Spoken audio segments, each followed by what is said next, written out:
Hey, what's going on? Welcome to Cleave to Antiquity. My name is Ben, and today I got a very special episode for you today. We're going to be diving through some crazy situations that have been popping up left and right, going to be refuting more Coptic cope. They are freaking out left and right. It is absolutely glorious to behold. We're also going to be diving into some more information on the Pearl versus the Orthodox Church situation, in which she had an interview with Deacon Seraphim Rohlin and pressed him on feminism a bit. We're going to go into some of those responses and react to them. I'm also going to be talking about Jay's shocking announcement very recently, today even, that he is going to be retiring from doing theology debates. Bum, bum, bum. Everybody make sure we're gonna celebrate kind of Jay's legacy here as well in the apologetic space and theology debate space. We'll be going over that announcement and talking about that a little more in detail as well. But that's major news. If you haven't already, go ahead and share, like the live stream, share this that I'm live on X, Instagram, whatever other platform, so we get some more people in the chat. But we're going to be breaking that down because this is kind of breaking news right now at the moment. Let me go ahead and pull this up real quick. The first thing that I want to dive into, though, I will get to the J stuff in just a bit, but the first thing that I wanted to dive into, though, was this Asmongold situation here. So we had Asmongold. We had these people. I'm sure you've seen this on like every other channel. I haven't covered it here yet, but I will cover this part. I'm sure you've seen this on every other channel. Jesse Ridgeway and his wife basically unalived their baby because he had Down syndrome. So they had the scan or whatever, and they decided, we're just not going to have the baby anymore or whatever. So they terminated the pregnancy. Lord have mercy. Now, there's some speculation that this might have all been staged or some kind of setup. But Asmongold weighed in on this situation, and he said some things that were pretty honestly disgusting. I'm going to dive into his response here in just a second, but I also want to explain why this shouldn't be too shocking for you guys that somebody would weigh in on this in the way that he did from an atheistic perspective, because I don't believe Asmongold is a Christian or anything like this. He hasn't like formally said one way or another what he believes. He's gave some nods to Orthodoxy and Roman Catholicism. He said Protestantism was fake, which is kind of based. But when he weighed in on this, it was a freaking nightmare what he said. So Jesse Ridgeway, this is the original post. This week, me and my wife, we made the difficult decision to terminate the pregnancy due to basically this is the baby had Down syndrome. The choice was not made lightly. We really appreciate all the personal stories you guys shared with us, especially the unconditional support we received from fans, no matter what we decided. I know some of you must be very disappointed to hear this news. We're devastated. It's been extremely traumatic for us, especially Ashley, my wife. She underwent the procedure to unalive our baby, basically, earlier this week. This is also known as Down syndrome, whatever. When I first confronted the news, I was shocked but optimistic. If they're a little slow intellectually, I'll make it work. I signed to be a parent, come what may. I just didn't understand what Down syndrome entailed. Once it was made public, yada yada. I did some research. 50% of babies with DS have heart defects. 75 will have hearing challenges. 50% will have vision problems, impaired immune function, so on and so forth. Down syndrome isn't a blessing. It's basically bad from a health perspective. So anyway, they said, you know what? We're gonna unalive our own baby. Lord have mercy, which is probably the most evil thing you could do. I've said this before on the show.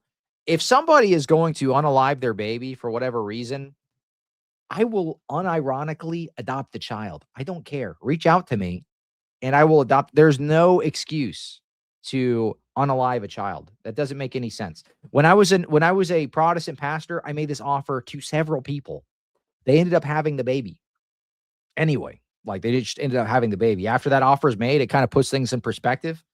But unironically, I mean, there are people out there like myself that would, take on this burden, but which isn't a burden, it's a blessing. So Asmongold weighs in. He says, based, I'd unalive the kid too. Down syndrome is a lifelong impairment. It would be better if no one had it. Being able to control and filter out these defects is better for everyone. Common eugenics win. This is Asmongold's comment on this matter. What is going on, dude? So this is where he weighs in. He says based. And notice he doesn't try to nuance this at all. He recognizes this is a child in the womb. He recognizes and he admits he knows this is a child in the womb. And he says, oh, that's based. You're unaliving a kid. Lord have mercy, dude. So I'm going to get into a little clip of him discussing this, but we shouldn't really be shocked at his response. Asmongold, I believe he's an atheist or maybe he's agnostic. When you don't have a Christian moral framework, you don't recognize people are made in the image of God. So when you have this kind of framework, it's just kind of like utilitarian. Life's all about me and playing video games. Life's all about me and having my sips. You know, I got my sips here. I got my Celsius, dude. Raising a baby with Down syndrome, that would cut into my Celsius budget. Don't you understand that? So life becomes very, it's not valuable. It's not valuable to them, which is unfortunate. But we're going to get into his statement here. This is a little quick 45-second clip of Asmongold weighing in on the situation. What he says, honestly, is disgusting, dude. I completely supported aborting kids that will have Down syndrome. I totally support it. I think it's the right thing to do. They're going to be a burden to society. They're going to have to be taken care of for their whole life. And again, like, I understand that this is the part where a lot of the, like, more moral people in my audience diverge. I'm really not. I'm not. I am. Yeah, we can tell, dude. We can tell you're not moral. It's horrific. Yeah, I mean, we could tell the gamer guy that's known for having the dirty room and stuff like this is not moral. I think, look, I don't have too many issues with Asmongold, but this is a disgusting statement.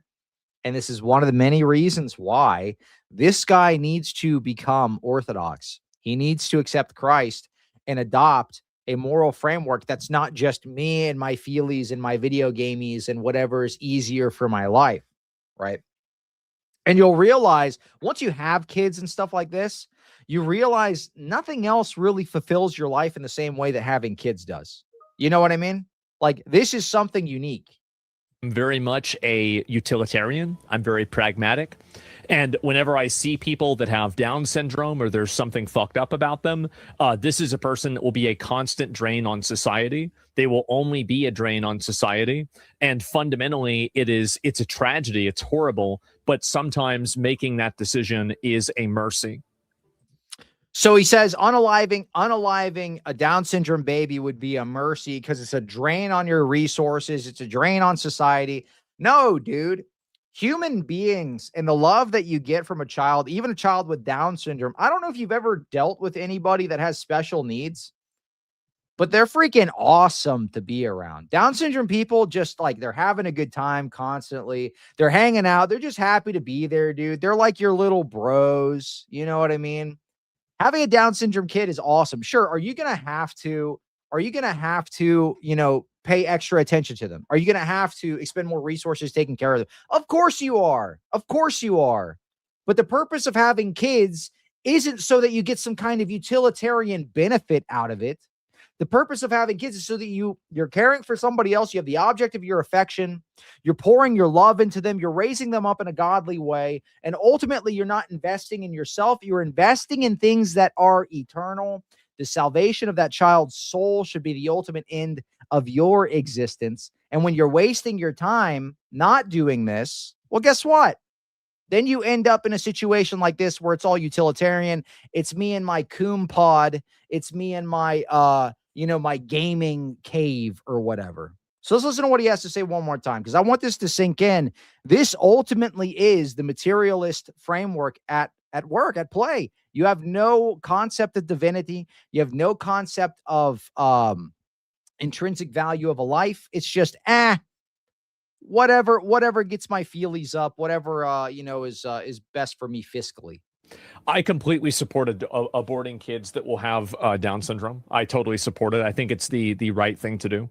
They're going to be a burden to society. They're going to have to be taken care of for their whole life. And again, like, I understand that this is the part where a lot of the, like, more moral people in my audience diverge. I'm really not. I'm not. I am very much a utilitarian. I'm very pragmatic. And whenever I see people that have Down syndrome or there's something fucked up about them, this is a person that will be a constant drain on society. They will only be a drain on society. And fundamentally, it's a tragedy. It's horrible. But sometimes making that decision is a mercy. Nah, dude, you're a murderer. You're a murderer if you do this. Toothpaste. My daughter has cystic fibrosis. She's our 4th. We're pregnant with our 5th and will continue to have babies regardless if they have CF or Downs. Yeah, I mean, dude, I think it's so weird for me. I can't really get into the mindset of people like this because I've never been like this. I've never been like a nihilist, materialist guy. I can only imagine what your life is actually like if this is the way that you operate. What's the purpose of life? Make a bunch of money, buy some toys and die. Like, that's the purpose of your life. Collect as many toys before the end. This is the ultimate aim of our entire existence. I would be depressed, dude. I would be depressed. You know what actually gives your life meaning? Carrying grains of gold to put onto the throne of the King, Jesus Christ, to bring souls to his kingdom, to bring people into his church.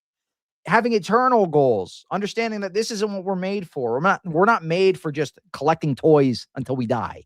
This is stupid. This is a dumb way to live. So anyway, I wanted to rant about this because I really do think this is part of the problem. This is even part of the problem with the Pearl stuff too, because a lot of the red pill dudes, they don't have a moral framework that's based on literally anything. It's just like subjective. It's based off of nothing. So when you get the more right-wing dudes, which, I'm a right-winger myself, I'm pretty right-wing. But when your morality is based on nothing, you get takes like this. Or you get the rabid swing to the other side. But Cleve, I need all the Funko Pops. Yeah, I need all the Funko. I gotta collect Funko Pops until I die. Don't wake me up. I'm going into my cave. I can't look, Mom, you don't get it. I can't go to church. I got to stay in my room and freaking game all day, dude. You don't get it. I got to stay in my pod, dude. Mom, stop trying to get me to go to church, dude. I got to stay in my pod and game, dude. Asmon's mom was on disability, by the way. The irony is lost on him. Well, how much of this do you think is his actual take? And how much of this do you think is him like engagement baiting? That's the other part with guys like this.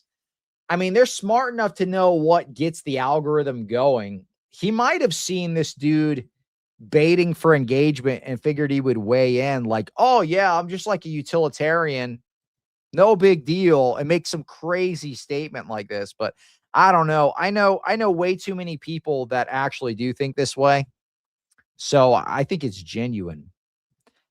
That utilitarianism is going to send you straight to hell. Amen. Yeah, that's wild, bro. That's wild. It's going to send you straight to hell. Amen. That right there. Hallelujah. That right there. Hallelujah. Yeah, this is nuts, dude. I mean, some people were saying these people were faking it, by the way. I don't know if you saw this. There were some people that were saying their whole channel is like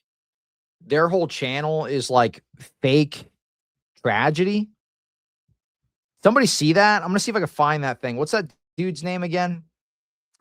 The dude is Jesse Ridgeway, but what's his channel called? Something Nugget. He's like a nugget guy. Something McNugget. Hold on, let's see. Jesse Ridgeway. I'm going to pull it up. I'm going to see if I can find his page real quick. It's like fake like crisis stuff. Jesse Ridgeway fake. Let's look that up. How about that? Is a deep cover actor. Hold on. There was one I saw with, oh, here you go. All right. Let's share this real quick. Some people were saying this was fake. Okay. This is a comment on X here. It says, the Jesse and Ashley Ridgeway Down syndrome unaliving their baby story isn't adding up to me. I think they faked the whole thing. I went to McJugger Nuggets YouTube channel, which is, what a weird name. McJugger Nuggets. All right, whatever. Which is Jesse's main channel with over 4 million subscribers. His channel is riddled with controversial and weird, depressing videos. His wife, Ashley, has been the girlfriend leaving him in a number of videos. There has been many videos about bad diagnosis, whatever. So how do we know any of this is real? All right, so look. So this is them there. And this is their page. It says, the truth. This is from 6 years ago. The truth about my fake girlfriend. And this is his wife. All right. Fans broke into my house. McJugger Nuggets' new girlfriend, which is his wife again, begging for my ex-girlfriend back. And it's his wife and some other dude. My girlfriend is leaving me. It's his wife here again. My girlfriend's done with me. My mom has a tumor. RIP Aunt Jackie. I got surgery. I'm in the emergency room. My girlfriend's leaving me. Ashley and I broke up. It just seems it's fake. Are they faking this whole thing? Because that's kind of what it seems like. I mean, if this is their entire channel, it's just like fake drama stuff. I thought about this before. I'm like, this kind of like, oh, I have like a cancer diagnosis or something. If you had no morals, if you had no moral compass, it would be very easy to get an audience just like doing this crap constantly. Like, oh, my mom is dying. I got GoFundMe going. Like, give me money on my GoFundMe. Like, if you were just an evil scumbag, that would be a very easy thing to do. Like, oh, I've got cancer. Oh, thank you so much. We met my $100,000 GoFundMe. Thank you so much for supporting me. The doctor says I'm good now. I talked to the doctor. He said, since I got so much money, it healed me. Or like, just like random crap like this. Like, somebody broke into my house yesterday. It's like you like kicked your own door down or something. That's what it seems like, though. This is fake. Anyway. Imagine judging somebody's worth based on economic contribution. Same nonsense like what Pearl was arguing for to Deacon Seraphim. We're going to get into that in a little bit. I do want to watch this Deacon Seraphim conversation with Pearl. I think she's so she doesn't say the wrong thing in every situation, but she's so far to the other side. It's like the horseshoe effect. She's closer to like an actual feminist than most feminists.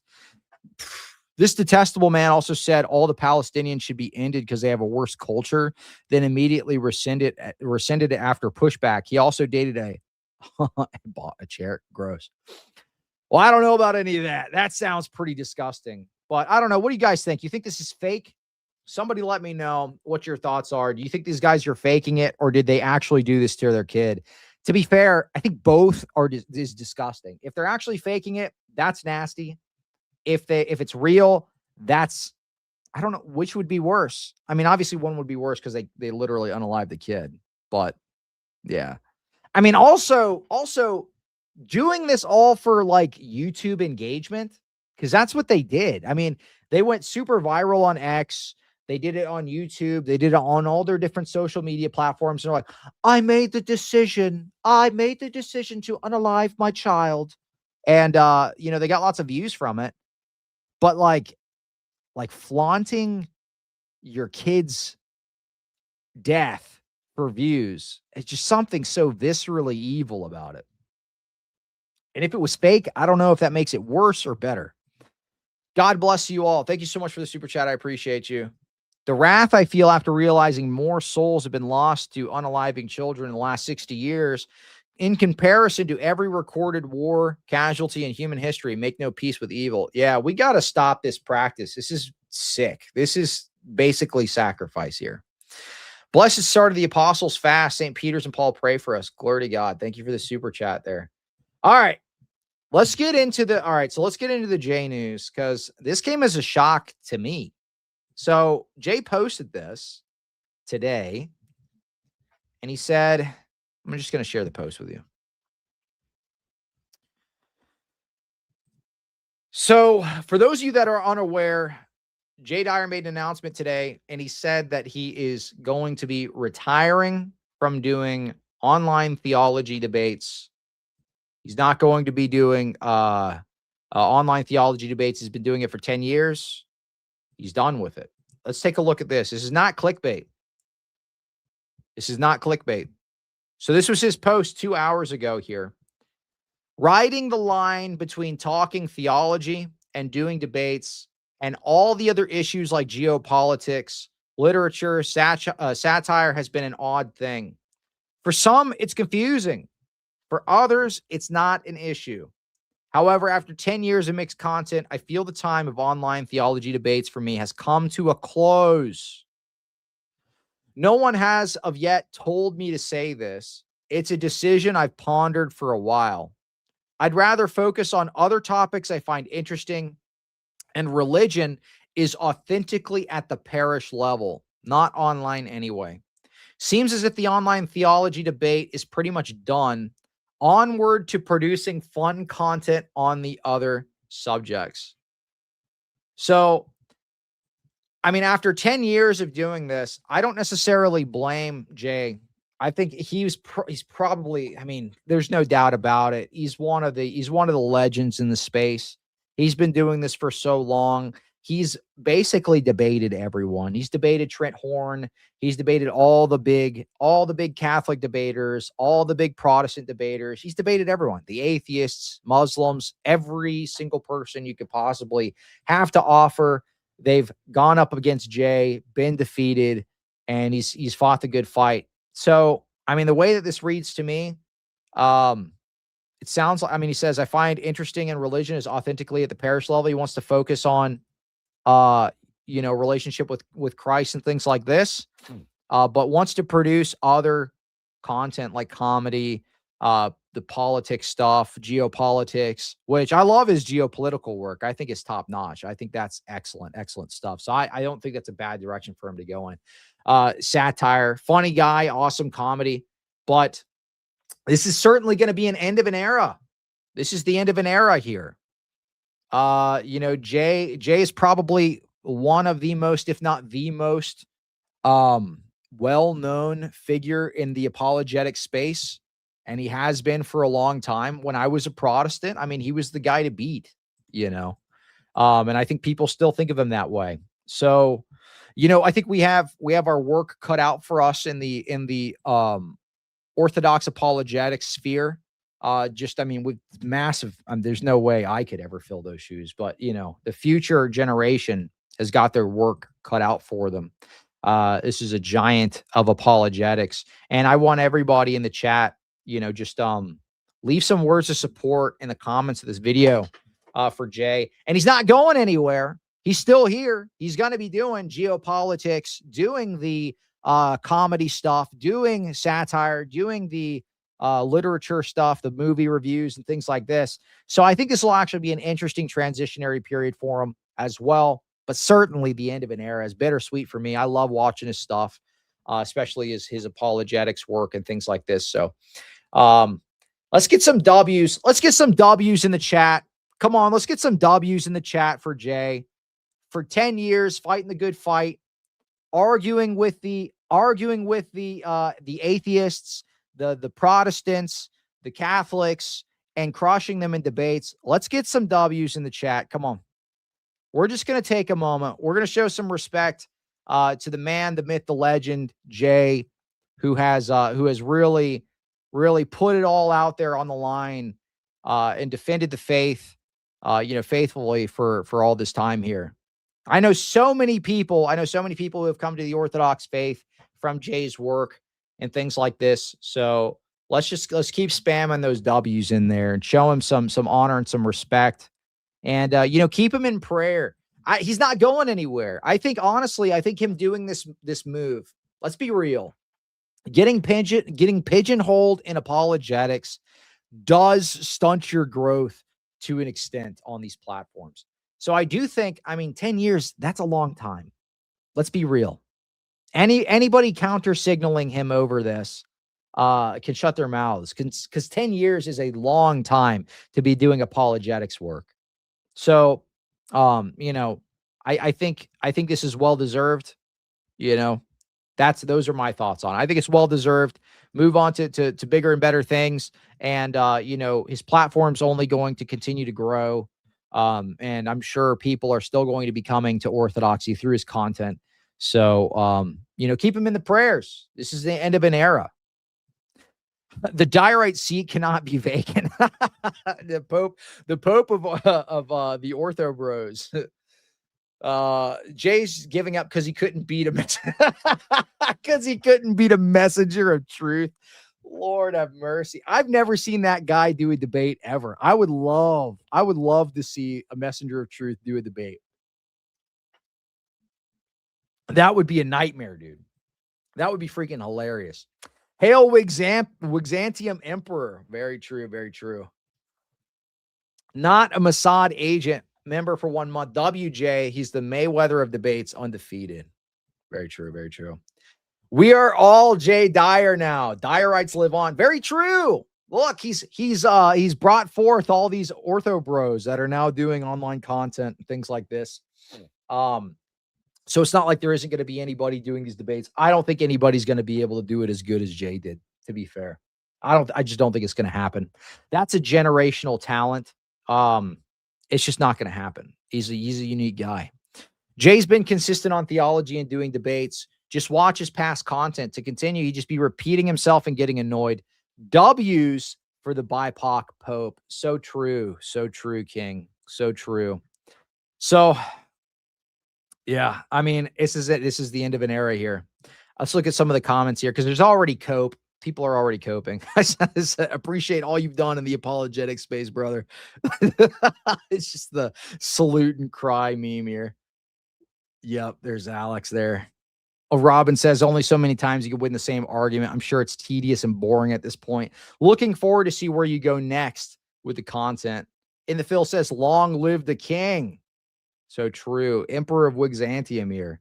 Let's go. We get more J gaming. Very based. Very based. So true. So true. You'll be back. You'll miss the thrill. Enjoy your hiatus. Jay says it's not really that thrilling. Yeah. Apostolic Unfiltered says, I don't blame you. For 10 years, the debate streams, almost every possible topic has been covered for Protestant objections to Orthodoxy. Roman Catholics and Protestants have been utterly defeated. The only ones left are ankle biters like JP. These people endlessly bash but refuse to debate. Looking forward to your new content. Yeah, he says he agrees. Is just devolved to the lowest tier debates with Goober saying the same crap I've heard a million times, which is true. There's nothing new under the sun with these debates here. The Collins streams have been a repeat, the same thing over and over and over again. Sola Scriptura debate. Oh, it's all circular. Oh, we don't get it. So on and so forth. Okay, move on to the next. Well, on one side, you leave behind an enormous amount of content always available. On the other side, the heretics would be celebrating like crazy. Why? None of them debate anyway. Very true. Everybody's been defeated just about. This is honestly the state that we're in right now. Who is the best? Who is the number? Let me know in the comments. Let me know right now in the live stream comments. Who is the number one leading Catholic debater? Who is the number one guy right now? Because I can't think of anybody that has the type of presence that Jay has. You might be able to find somebody with the high subscriber count. They've bought subscribers. But I'm talking like people that come to the front of your mind is like, oh, this dude's leading the charge in debates. Like this guy's leading the charge. Who do you think the Catholic guy is in this camp? Now, what do you think about like from the Protestant side? Who comes to your mind? Only one guy, Gavin Ortland, and he's not really doing the debates like Jay is, right? He'll do conversations with like an old priest or something. William Albrecht? No freaking way. William Albrecht is the number one Catholic debater, dude. That's insane. That's cope. That is massive cope. Look at this. Look at this dude. Look at this dude. Look at this dude. No freaking way. Look at this guy's live streams, guys. William Albrecht is the number one guy. His streams get 230 views. His streams get 230 views, dude. This is your number one guy. You guys are nuts. You think William Albrecht is the number one guy? I mean, hey, if that was true, they're freaking cooked. Who else do we have? Sam Shampoo? No, he's not even doing Catholic debates like that. Tim Gordon, Nick Fuentes. Well, is Nick doing Catholic debates? I don't think so. I think he's just doing identity politics online. Jesus and whatnot. I could kind of see him as like the up and comer, maybe. Does he do debates like with like actual apologists other than just like slot prot guys? I don't know if he does Orthodox debates. Anyway, what about Protestants? Who's the top prot guy right now? Because it seems like they've all been defeated. Anybody actually doing debates? Who's actually doing debates from the prot side? Yeah, that's what I thought. Jesus and whatnot's just doing debates with prot slop, like the boomer evangelical guys and stuff like this. Who's the Chris LaSala? Chris LaSala is the out. I'm casting fire hands on you, boy. I'm casting fireball on you, boy. Chris LaSala, number one Protestant debater, top tier. Christian King, number one debater. Good grief. There you go. Taco Talks. I was freaking blown away. I was blown away that Taco Talks has a big platform. I had no idea he actually had a big platform, because on X, he's got nobody. He's got no following. But you go on like Instagram and stuff, these dudes have massive freaking followings, bro. Well, maybe not him. Okay. I was wrong. He's got 51K on Instagram. On TikTok, he's got 100K or 200K on TikTok. Can you believe that, dude? On TikTok, Taco Talks is like 200K followers. This is nuts. I don't know who finds that convincing. All right, let's look more at these Jay comments. Are you retiring the open debate streams altogether? Jay says, yep. So debate stream's done.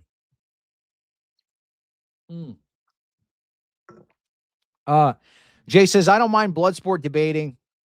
It's entertaining, but real theology debates are dead. That's true. The state of online discourse is in the gutter. And we saw this with Mahler, JP. We saw this with Kelly Powers, which, by the way, did you see Andrew Wilson's doing a debate with Kelly Powers again? They're doing a part 2. I don't really see the point. I don't see the point. Kelly Powers offered nothing to that discussion. It was a friggin' train wreck. But they're doing a part 2. Can you believe this? I'll react to it. Don't get me wrong. I'll react to it. It's just going to go the exact same way. Hold on. You should do... Oh, I didn't get it. Hold on. Cue the cowards coming out and saying you docked them. Who? There basically weren't any debates, but a possible Trent Horn debate. Yeah, exactly. So there weren't any debates left. He'd already gone through everybody. There's no new Catholic apologist doing debates like this. Jesus and whatnot isn't going to do a formal debate with Jay. Catholic Sam isn't going to do a formal debate with Jay. These guys are going to duck. They're going to dodge. They're going to continue to do the prot slop stuff because it gets views, right? But they're not going to debate somebody they know is going to crush them. Jesus and whatnot literally posted a short saying, I will not debate Jay Dyer. He would crush me. So for the guy saying Jesus and whatnot's the new Catholic apologetics guy, even Jesus and whatnot said he would get crushed by Jay in a debate. So, and again, I don't have anything against the guy. I think he's funny, but I don't think there's really nobody out there in the space that fills his shoes. So again, end of an era here. So he says, riding the line between talking theology and doing debates and all the other issues like geopolitics, literature, satire has been an odd thing. For some, it's confusing. For others, not an issue. However, after 10 years of mixed content, I feel the time of online theology debate for me has come to a close. I don't know about you guys. This kind of, I'm like, no, keep going, dude. But at the same time, I get it. I do get it. No one has told me to say this. It's a decision I pondered for a while. I'd rather focus on other topics I find interesting, and religion is authentically at the parish level, not online anyway, which is true. Religion is authentically at the parish level, not online anyway. It seems as if online theology debate is pretty much done. Onward to producing fun content on the other subjects. So, end of an era. End of an era. Is there some kind of bat signal we can shine in the air if we ever need Jay again? I'll just point the light at my bald head and reflect it into the night sky. And then and then he'll pop in. I'm coming out of retirement. I'm taking him down. Jay should have students under him and send him out. And they'll say, we are under the Dyerite succession. He's just like spawning new ortho bros to go out and do apologetics. The era of Jay apologetics ends right on the day before I have to spend 3 months on Athos. Truly the end of a glorious era of online orthodoxy. Very true. I mean, honestly, I feel like we're like witnessing history here. I really do. I think this is actually significant. The Pope of the Ortho Bros has left his seat to become Emperor of Byzantium. Very true. Very true. Very true. Hopefully we can see him doing more debates versus libs. Dude, I was thinking about that the other day because Andrew Wilson does such a good job in this area, like debating the libs, debating like feminists and stuff like this. His stuff is genuinely fun to watch. If Jay moved into the same area, like debating some of those types of people, I think that would be really fun to watch. Even if they collabed and stuff, could you imagine like a 2v2 debate? Jay and Andrew Wilson versus like Dean and who's that other guy? Parker. that would be nuts, dude. So like Jay and Andrew versus Dean and Parker. Did they already do that? I feel like that happened. But you know, I'm talking more like a formal debate, not like a Piers Morgan like blood sport thing. I think that would be fun seeing them two team up more on the liberal debates. That would be really entertaining. If it's about being a burden to society, couldn't the same argument be made about career criminals? Not advocating for that, just pointing it out. Very true. Well, I don't think Asmongold would take issue with milting career criminals into like a brick or something. We are now ortho bro set of a contest now. Jay's seat is empty. End of an era, dude. This is wild. Who will the wine moms harass now? I know. It's wild. Did you get to look into I Miss Christendom? I think so there's a lot of these prot channels. There are a lot of these prot channels with massive followings, but they're bot followings. They bot their followers. I feel like this is one of those channels. They like bought their followers because their views on their videos are like nothing. They're like what I was getting when I had 1,000 subs. You know what I mean? I had like 1,000 subscribers and I had like, you know, you get like 1,000, 2,000 views or whatever. A lot of these massive channels with no like likes, no views. I don't think they just fell off. I think they bought their subs. Jay's leaving because Protestantism is over. We stated our case and answered their objections. It's their turn to make a positive case. They can't. Yeah, I mean, I really don't think they can. I think it's philosophically untenable. It's theologically untenable. Sola Scriptura, self-refuting. We've kind of beat them into the ground. There are no more good Protestant apologists out there. It's just done. They're done. It's cooked. Roman Catholics, cooked. There's no more good Roman Catholic debaters. They could posture and all this stuff. They could talk a big game. They can LARP as if they're the same medieval church, that they were in like this 1500s, 1400s, 1300s, or whatever. But they're not that anymore. They're doing freaking pride parades into the Vatican. I mean, they've got same-sex blessings that they're doing, fiducia supplicans, all this kind of stuff. I mean, it's not the same church. The Pope, literally now, Pope Leo says, oh, guess what? Now the death penalty, that's intrinsically evil.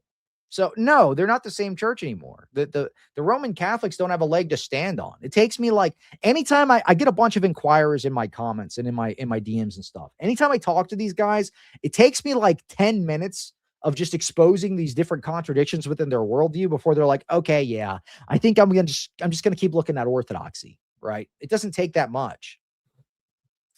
It's needed. Imagine how spiritually draining it is on Jay doing this. Pray for Jay. God bless him. Yeah, everybody keep him in your prayers. Absolutely. Me too. Me too. Godspeed, Jay Dyer. Godspeed. Jay and Andrew formal debate versus libs would be peak. I would love that. That would be so freaking entertaining, bro. That would be awesome. I'd love that. When David Wood quickly pivots away, you know they saw the losses from giving Orthodoxy the chance to talk and were scared. Dude, okay. Notice this.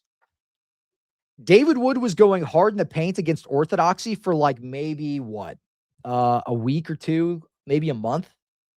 David Wood was going hard in the paint. He was going on like all these different podcasts and stuff like this. It backfired so hard. He stopped. It's radio silence. He's not doing Orthodox, anti-Orthodox content anymore. I mean, I'm sure, I think he's still got these commitments. He has this like conference or whatever he's supposed to be doing on the 20th. But I haven't seen him going on other podcasts trying to do the same thing. I think you're right. I think they did just suffer a lot of different losses from people exposing their audience to Orthodoxy, because when they're exposed to the truth, logically, they want to just go to the truth. So I think you're right. I think David Wood is backing off because of that. So that's an interesting take. I miss Christendom as a trad cat. Okay. I don't know if I looked them up. Maybe. There was a couple of people y'all were requesting me review. I'll check them out. Cleve, you should check out the recent Coptic Metropolitan's work called Deifying Energy and Grace, Responses to Claims on the Deification of Man. He explicitly rejects deification, the EED, and believes in created grace. Interesting. I'll screenshot that and check that out. There are a bunch of, so this moves into our other subject. I don't want to move off the J thing yet, but I will be talking about this soon. I published a reel the other day. Today, actually. It was talking about Pope Shenouda III. He is a soon-to-be Coptic saint, all right? And he basically says he rejects deification. He would articulate theosis as something completely different, something akin to sanctification almost. And then he also says he refuses that they actually receive, that they partake in the divinity in the Eucharist. So they're just eating Christ's human nature, which drives a separation between the natures and would make them Nestorian. But this is what they're arguing for.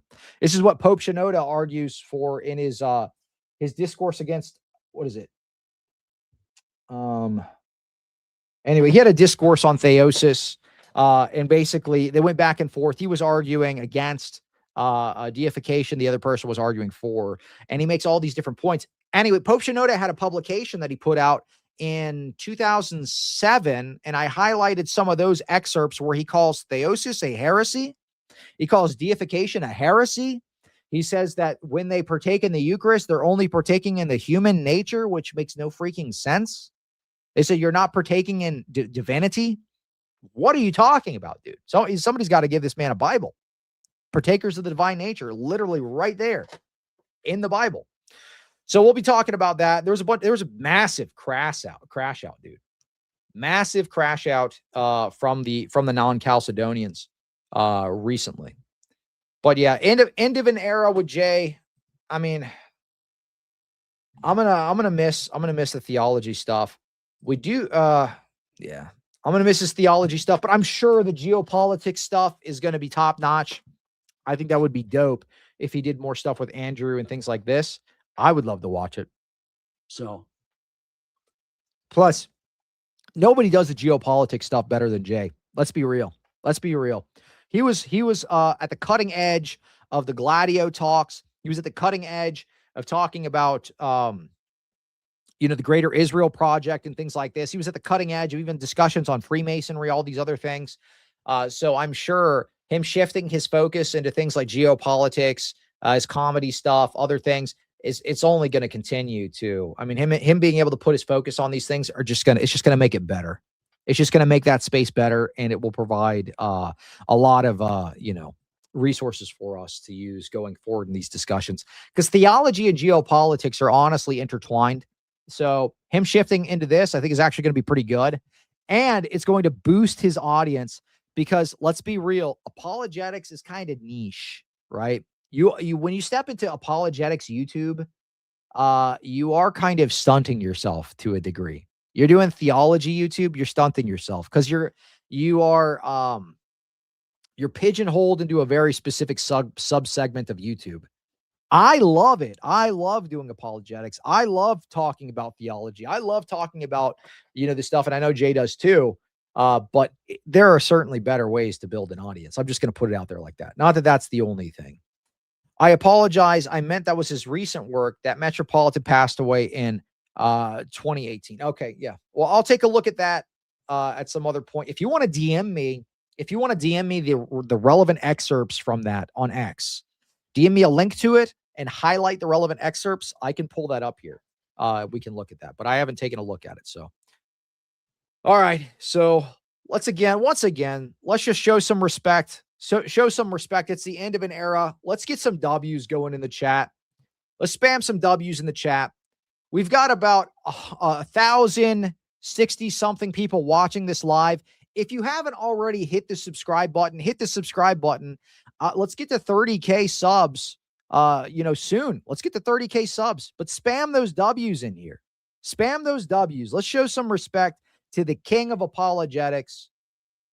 I don't think anybody's going to be able to fill his shoes. Let's be real. Nobody's going to be able to fill his shoes. This is the end of an era. But let's send him off with some W's and just kind of honor his legacy a bit, because this is historical. So W's. Spam that. Get some W's in there. And if you haven't already hit subscribe, smash that subscribe button. 1,000 something people in here. Pump up those likes on this video. Let's get going, guys. Let's freaking go, dude. Watch the Inquirer numbers go down. Then all the time, policers start begging for Jay to come back. Hey, who knows? You might be seeing some very historical opponents of Jay asking for him to come back into the space. Who knows? Pray for an increase. Pray for more inquirers to come into the Orthodox faith. And honestly, I don't think him moving into this other area is going to lessen the amount of inquirers, because he's still going to be out there doing public discourse and this type of stuff on geopolitics and things like this. And he already has this massive body of work of theology. So if he was to send people off to go watch those videos, who's to say that, more people aren't going to come, because he's going to expand his reach by moving into these other areas. Father Timothy Curran gifted 5 Cleave to Antiquity memberships. Thank you so much. If you want to become a member, I do members only live streams where we'll react to stuff before we do anything publicly. And you can join us there. We get into some more interesting, kind of spicy reactions there. Some of the more dumb sides of the internet, like the Zoom call deliverance stuff. We did that live for members before we did anything public. That was a crazy. I was probably one of the funniest live streams ever. Was that members only deliverance ministry one? Pick up the torch, Cleve. I don't think I could. Let's just be real. Jay is a generational talent. I don't have any delusion that I'm anywhere near his caliber when it comes to apologetics. It's just not. That's not anywhere near the truth. But there are plenty of people doing good work out in the space, and really appreciate everything Jay has done. His content's been an excellent resource for me, myself. And Jay's just a good dude. When I was inquiring into orthodoxy, even though I had done debates against him as a Protestant, he was very understanding and receptive, and gave me some good guidance when I was, I was just talking about, like, how do you think I should do this? How do you think I should make this transitionary period or whatever? He's just a good dude.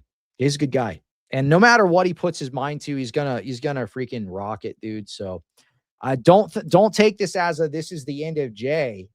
This is him moving into bigger and better things, and he's going to crush the space. And this is going to send even more people into orthodoxy, because now he's going to be reaching the people that he wasn't able to reach before because he was pigeonholed in this one niche. So I think this is going to be a great move, and let's pump him up and support him as he makes this shift in his content. I think it's going to be excellent.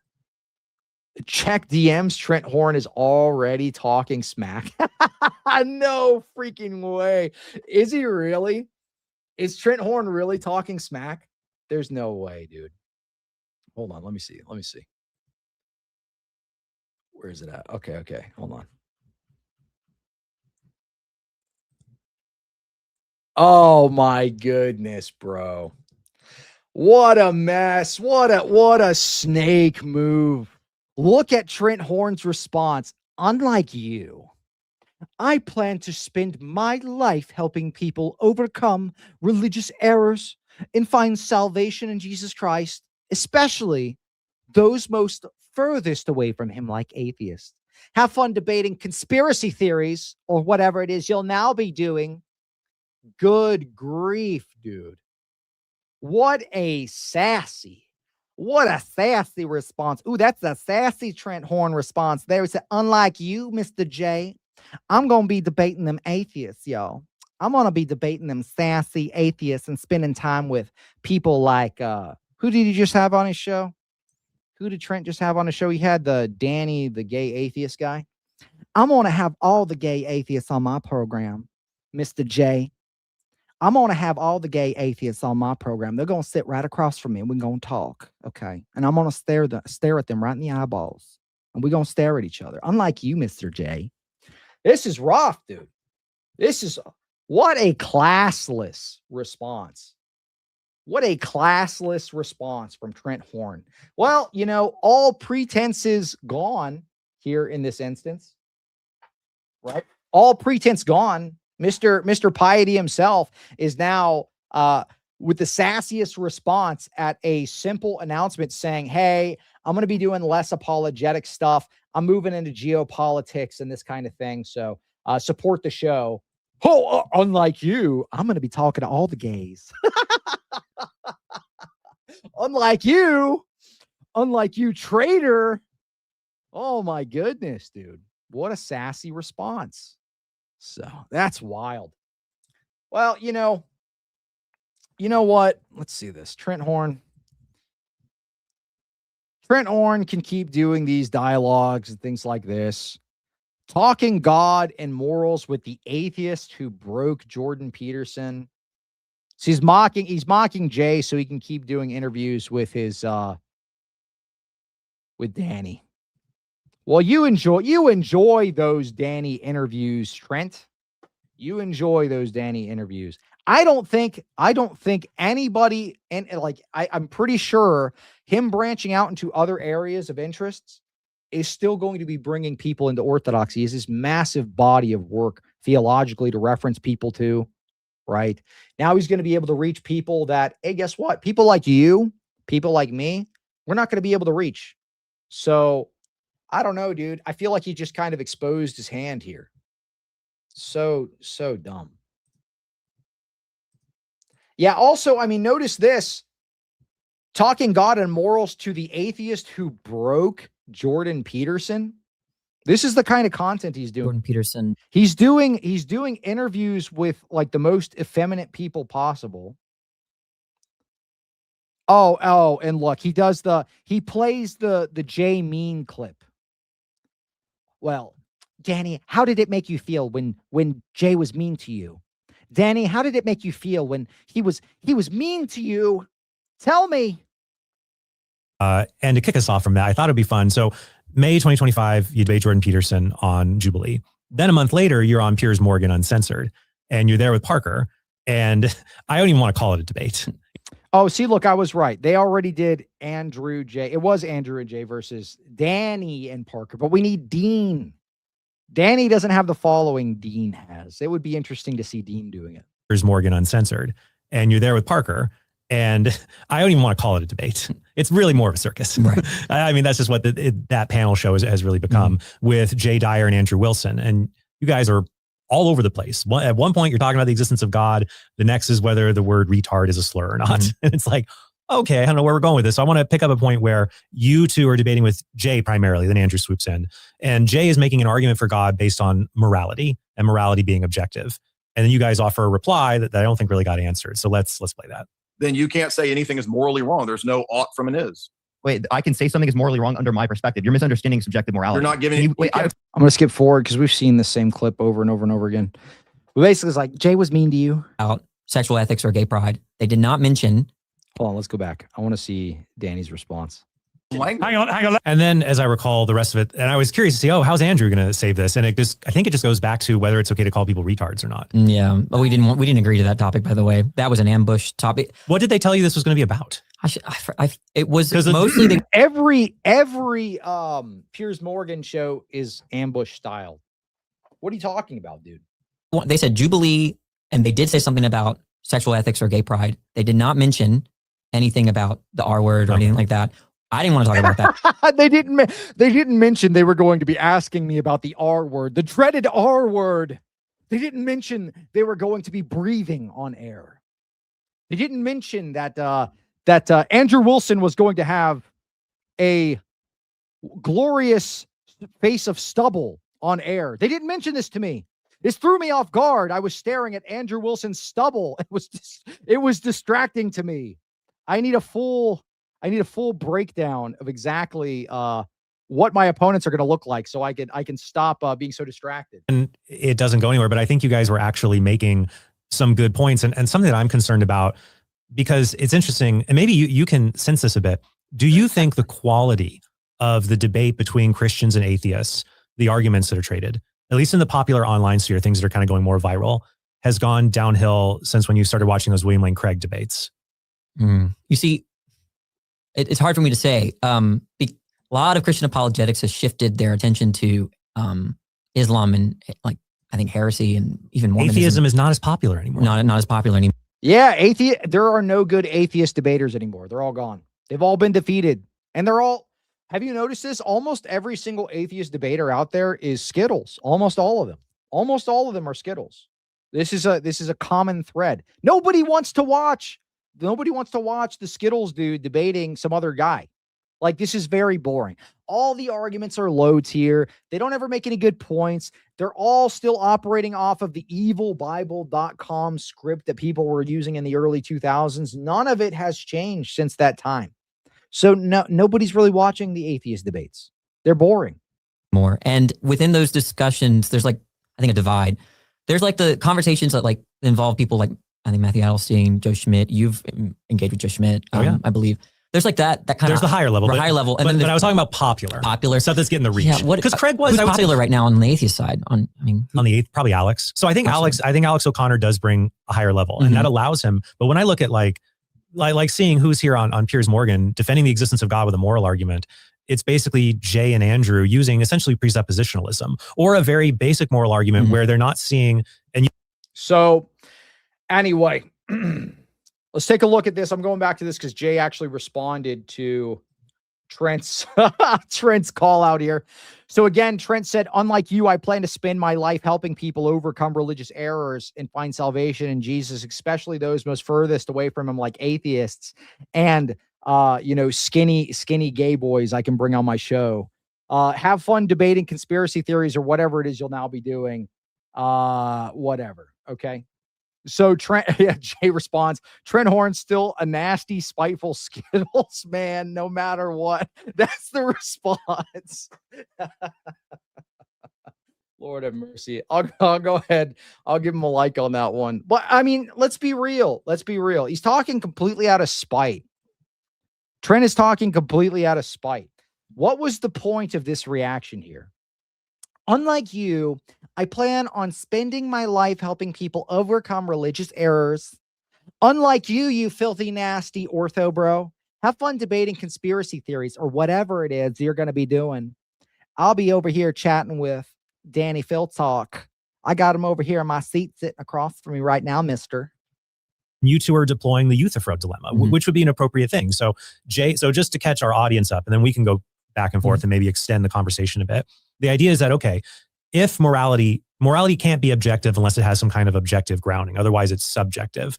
And your guys' objection was, well, if you ground morality in God, God is also a subject with preferences and desires. So you just kick the can back to just another subjective point. Anyway, we get the point. So Trent being sassy, Trent Horn being sassy to the Jay Dyer announcement here. Unfortunate, but I mean, honestly, to be expected. You see him kind of do this every time. So whatever. Yeah, at least I'm not a filthy ortho bro like you filthy stinking ortho bro. I'm over here having charitable, nuanced discussions with skinny femboys. Don't you understand that? That's what my channel is all about. I will be having the femboy conversations, and you will be talking about geopolitics, you filthy ortho bro. Trent Sour Grapes Horn, what a pathetic response. Such gloating. Not in keeping with his online milquetoast persona. Yeah, that's what I'm thinking too. This is kind of mask off, right? This kind of does seem mask off for Trent. I've been pretty charitable towards him, honestly, in the past. But I feel like this response, kind of justifies a little poking and prodding, a little bit of pushback, because that's honestly distasteful. It is what it is, though. We're coping hard, bros. Everyone will just say him throwing in the towel is a sign of defeat for EO apologetics. It's over. It's all over. No, dude. Well, to be fair, I think almost, look, I don't want to, the work that Jay has done is excellent. Nobody's going to be able to fill his shoes. He's a generational talent. But let's also be real about the other side here. Orthodoxy has the truth. Orthodoxy is the truth. The truth can honestly defend itself. I mean, even look at guys like me. When I was debating against the Orthodox, when I was doing polemics against the Orthodox, I ended up becoming Orthodox. And it really wasn't because of any one individual debate. It was me critiquing my own worldview through this Orthodox lens and going back and trying to anticipate what my opponents would say. And I'm like, oh man, maybe my position isn't actually so good. So I think us having the truth on our side honestly does give us an unfair advantage in comparison to the rest of denominational apologetics. I always liked Jay as a political guy who is grounded in the theology first, and it just so happened to be great at apologetics. I support it. So many are coming in. There's so many clergy and other apologists now. The space is much different than it was 10 years ago. Jay was really a pioneer of this stuff, and he was taking the brunt of it, right? When this was very new, I mean, people went after him. You know what I mean? When this stuff was very new, people did go after him. But I think now is the time for Orthodox unity. Now is a time for us to, support one another. And I think everybody, despite this move, this is the end of an era, but I just think this is going to help his platform grow like crazy. And more and more people are going to be coming to Orthodoxy through it, because he's going to be able to reach people that, we weren't able to prior. If Trent can't find Christ in Jay, then he won't find Christ in his dissolvable rice wafer handed out by Auntie Mildred. Lord have mercy. Not very pious of Trent. I know. What is going on? Isn't he supposed to be Mr. Piety Signal? They won't have their EO bad because Jay Big Mean card anymore. Hope everybody sees how they crashed out and push even more towards Orthodoxy. Very true. Very true. Well, to be fair, dude, I think Pope Leo is doing a pretty good job of doing Orthodox apologetics. When stuff like this keeps happening all over the Roman Catholic Church, they've got women consecrating the Eucharist, quote unquote, consecrating the Eucharist. Okay. We saw this in Germany in the last Catholic news segment. Now they've got a woman in a Eucharistic procession holding the monstrance. She's holding the monstrance, which holds the Eucharist here. The Eucharist. Okay. But I mean, check this out.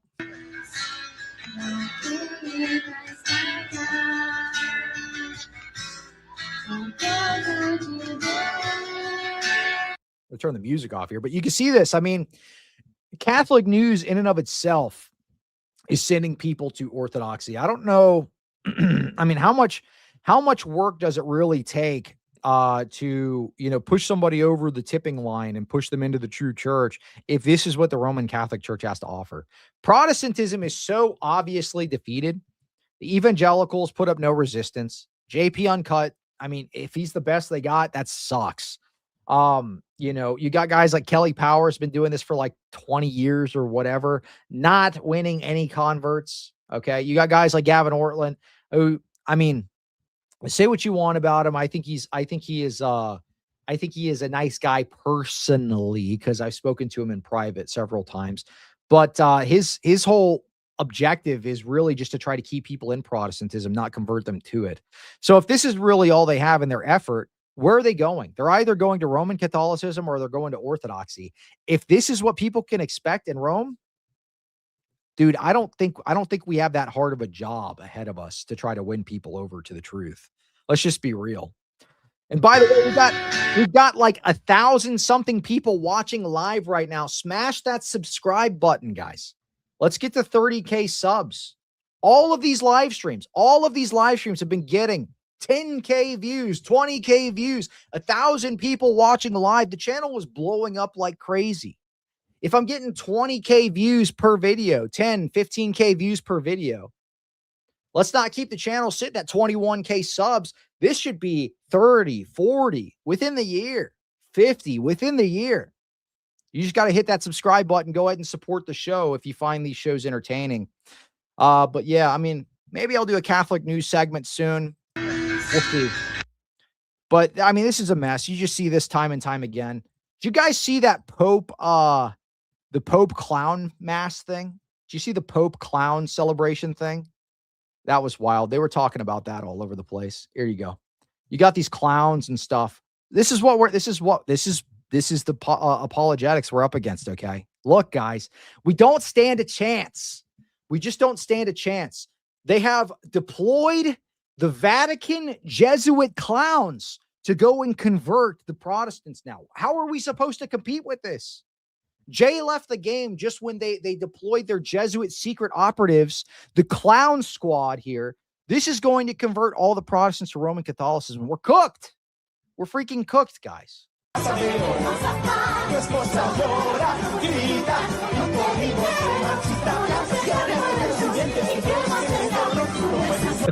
look at Leo's face. He's just like, dude, why do I have to watch this, bro?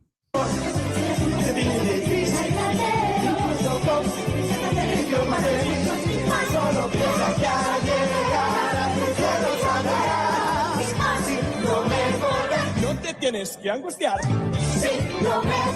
Tus problemas cesarán. Alguien tiene que pagar. Dude, how are we going to compete with this, dude? They got the Vatican clowns out here. Pope Leo enjoying his based clown celebration. The Jesuit secret clowns coming to convert all the prots. How can we compete with this, dude? It's over. We're cooked.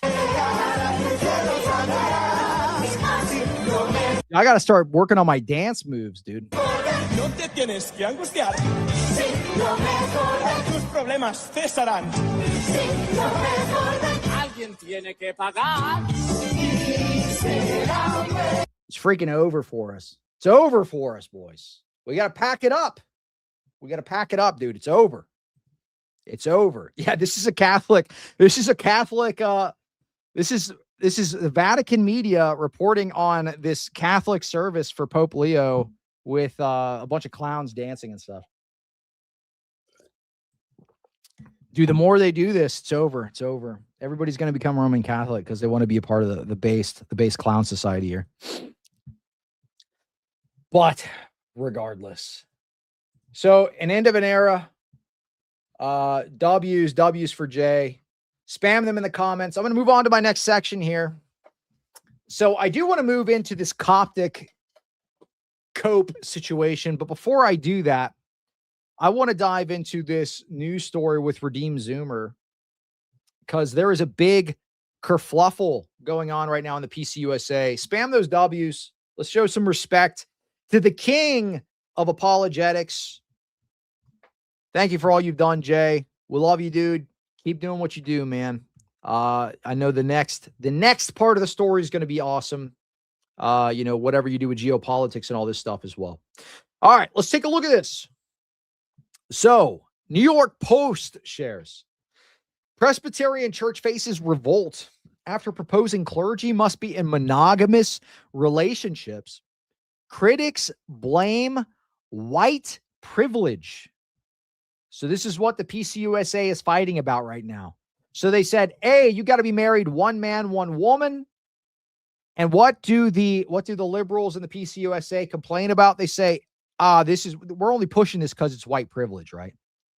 This is what's going on. So let's take a look at this because actually Redeemed Zoomer caused all this, which is interesting.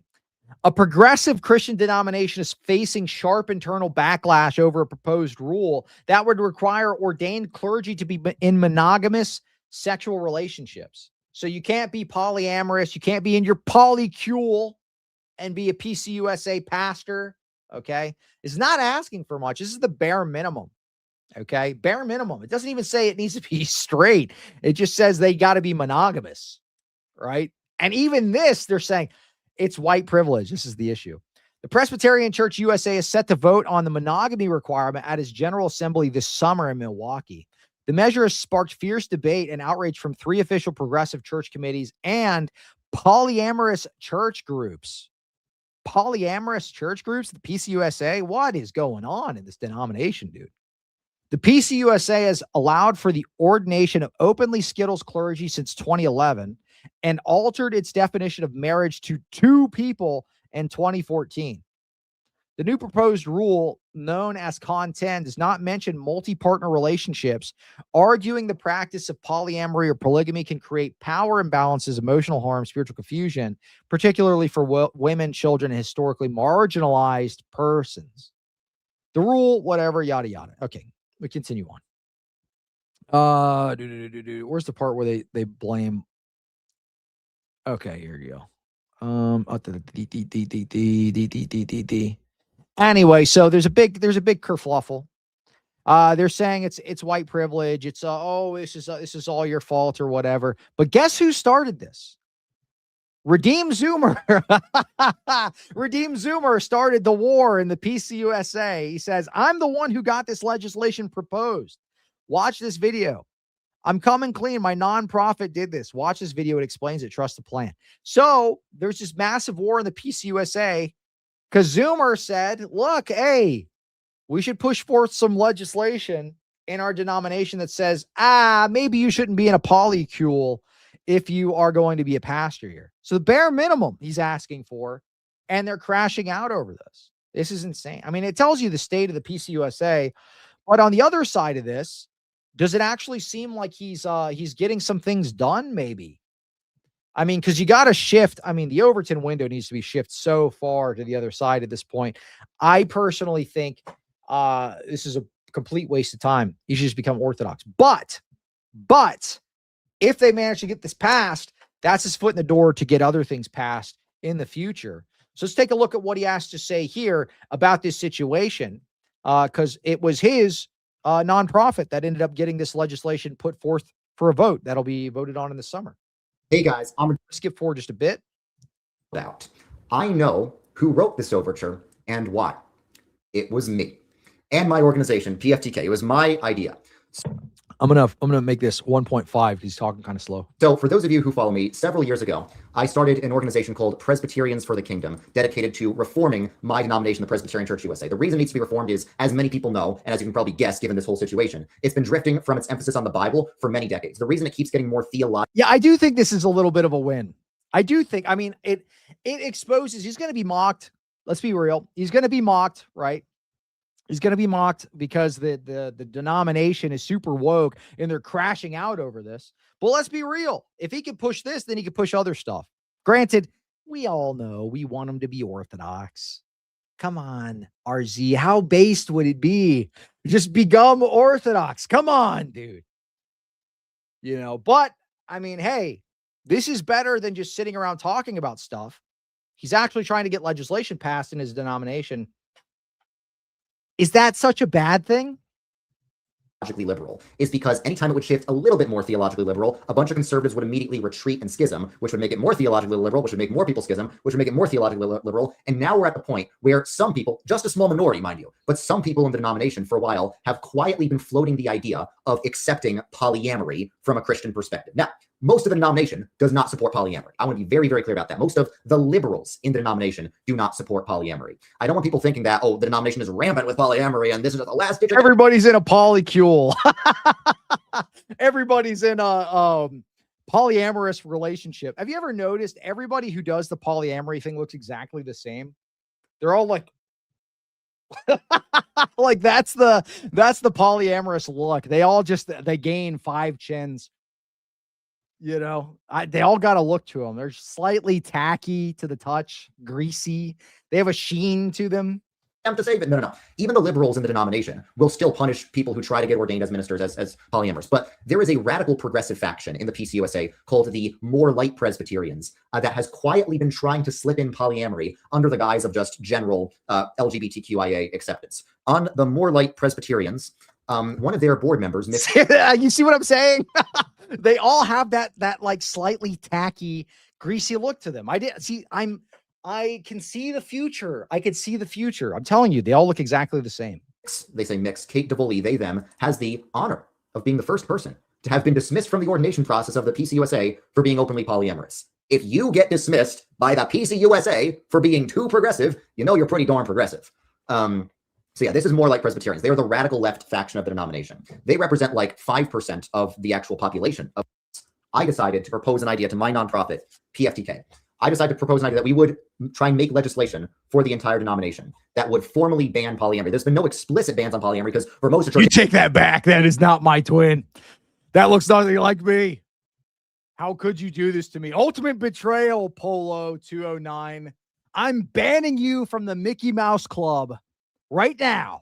You have been banned from the Mickey Mouse Club for inappropriate behavior. Submitted to General Assembly. What was interesting is in Sierra Blanca Presbytery, conservatives and liberals collaborated on this together. This is not a conservative versus liberal debate. This is a Christian versus blatant apostate debate. Most liberals in the denomination are still against polyamory, and obviously 100% of the conservatives would also be against polyamory. Anyway, you get the point. So he's saying basically they pushed this legislation. It's going to be voted on in the summer. I mean, hey, it's doing something. I mean, granted, they should all just become Orthodox. We all know this.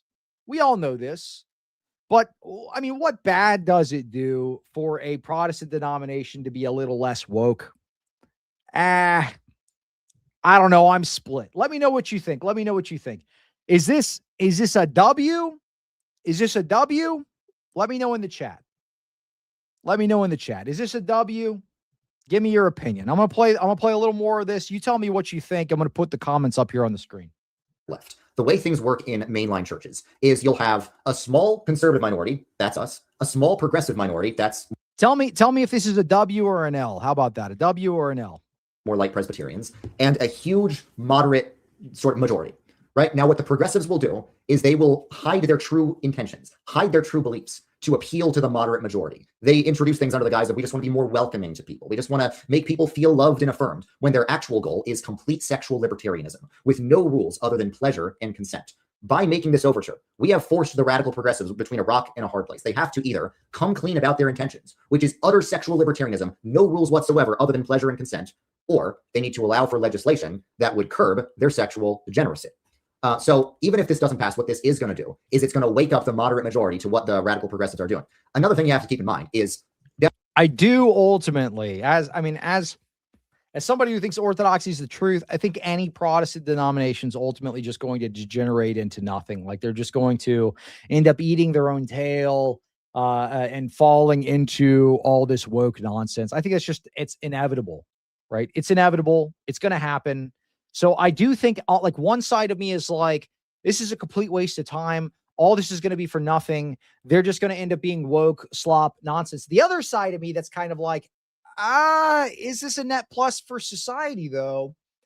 If even for a little bit they get a little less woke, I'm split on this. But good on RZ for getting some legislation passed. Good on him for getting this stuff passed. I mean, it is wild that the PCUSA got so bad that they've just got like polyamorous pastors and stuff like this. But you got to start somewhere. So I think the reaction though is wild though. Presbyterian Church faces revolt after proposing clergy must be in monogamous relationships. Imagine if this caused a schism. Imagine if RZ inadvertently causes a schism in the PCUSA. That would be freaking wild, dude. if this causes a schism, dude, Richard, bro, you just got to become Orthodox, man. You'll be so based. You'll have the beard, dude. You'll be so based, bro. You'll be so awesome, bro. We love Redeem Zoomer. I'm not mocking him. I love Richard. He's a cool dude. You just gotta be based. You gotta start looking like Father Moses, getting jacked. Get the beard, bro. You're gonna have the phronema, dude. It's gonna be based. So anyway. Cleve, read Father Stephen DeYoung's comment. Where's it at? I got so many comments in here. Dude. I'm like scrolling back a zillion comments back. Where's it even at? Oh, here you go. Proposes banning something only white libs do, called a white supremacist. Yeah, exactly. Exactly. Well, I mean, it's a mess. This is if this is the state of the denomination, I don't know what you could even do to try to save this at all. I don't know what you could do feasibly. It's going to be such a massive uphill battle. It's not, I mean, it's definitely not going to be changed within his lifetime. But it would have to be something he devoted his entire life to. And ultimately, I think, I mean, not to sound too much like a cynic, but I think ultimately it's just going to end up being a big waste of time. But W to RZ for getting this legislation put on the books. At least he's doing something. And he's a young guy. He's a young guy. If he could do this in a mainline denomination and get very basic legislation passed, this opens the door for him to do bigger stuff. So good on you, dude. There are a lot worse things you could be doing in your 20s, in my opinion. So yeah. I think that's about all I have to say on that subject. I do want to move into this Pearl thing. Let's see. I do want to move into this Pearl thing because a new or you know what? I'll do the Coptic thing next. Let's do this. Let's talk about the Coptic thing, and then I will react to the Pearl interview with Deacon Seraphim because I thought that was interesting. Okay, so one thing that I want to point out, I did this short. Okay, I'm just gonna go ahead and pull it up on the screen. This made all of the non-Chalcedonians absolutely freak out and crash out and start attacking me left and right, dude. It's been insane. And what's wild is in their attacks, they admit a lot. They admit way more than they think they're admitting to me. So I think this is actually very entertaining, very interesting. But I posted this short here. Okay. Here's one. This is a reel on Instagram. If you're not following me on Instagram, go ahead and hit that follow button on Instagram, dude. We've got like 1,000 something people watching live. Go follow me on Instagram. I post stuff I do not post on YouTube to my Instagram. Anyway, so I say, do not be confused. Ethiopian Orthodox or not Orthodox.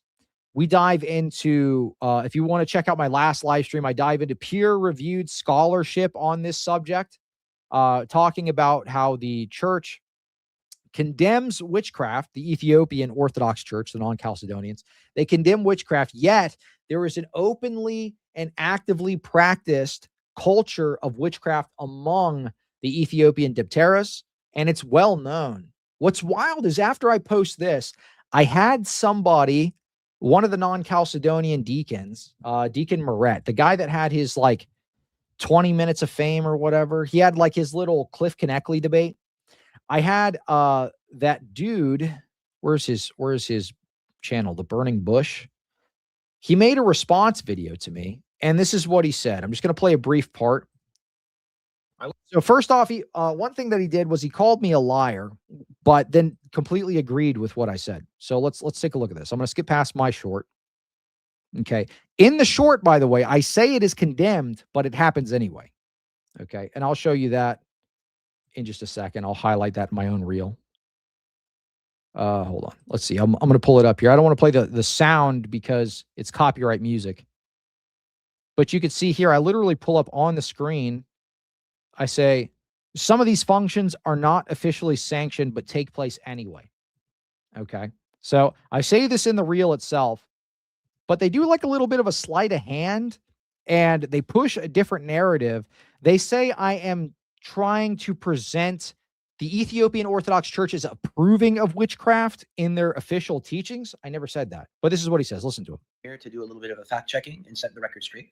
So the term Deptera is an Ethiopic or Goetish word, and it simply means tent. And it's a reference to people who are part of the priestly ministry and who serve in the priestly tent, the tabernacle tent, or in the kingly tent, the tent of the king. And so their job mainly is to help with the hymnody of the church, which was established for us by the 6th century Saint Yari the Aksumite. So that's what their job is. Debtera is not anything else but a reference to this. Now, is it true that there are a minority of them which have engaged in certain acts of sorcery and witchcraft? This is true. But whoa, what did he just say? Hold on there. Did you hear what he just said? As a minority of them which have engaged in certain acts of sorcery and witchcraft. There are those of them. He says minority. I don't think that's necessarily the case, but he says there are those of them that do engage in witchcraft. Sure, we all know this. No big deal. Yeah, some of them do witchcraft, but that filthy, evil ortho bro is lying in saying that we, that we teach it's okay to do so. It's not what I said, but thank you for conceding to my point that this is something that happens amongst these people that you use to sing in your liturgy. And I got a number of responses to this, by the way. I got a number. If you want to see the full peer-reviewed scholarship that we go over in a live stream, go check out my last live stream. I dive through peer-reviewed scholarship. I'm trying to get that scholar on the show, by the way. I reached out to him via email. I'd like to hear what he has to say about it, because this guy is a specialist in Ethiopian Orthodox culture, and he actually goes over there and does a ton of research studies on these kind of more niche discussions that can be had about things that actually happen in Ethiopia regarding the Ethiopian quote-unquote Orthodox. But what I found interesting was the massive amount of responses I got in my DMs, a massive amount of responses I got in my emails from people who have left the Ethiopian Orthodox that confirm, yeah, dude, everybody knows these guys are doing witchcraft. Everybody knows these guys are like, doing one thing on the side. It's kind of like this open secret. So if you want to check out the peer-reviewed scholarship, I might even just pull it up on the screen here in a second, but I want to pull up some of these comments I've been getting because they are absolutely wild. Hold on one second. I'm going to pull this up on the screen and I'll show you some of the responses I've been getting. Even the ones that try to attack me are like admitting too much. Okay, so let's check this out. I recently published a reel highlighting some of the occult practices of the Ethiopian, quote, Orthodox Debteras. Since then, I've received so many messages, comments, emails from Ethiopians sharing their testimony of just how prevalent this practice actually is, despite it being canonically condemned, and why the OO apologists will do absolutely anything to cover it up. Pray for those who are being persecuted for leaving the non-Chalcedonians and becoming Orthodox. That's the other thing. I just did a show with Mina Farag, and he said there is this massive culture where they will just shun you. If you leave the non-Chalcedonians and become Orthodox, you're like dead. You're like dead to your family, basically.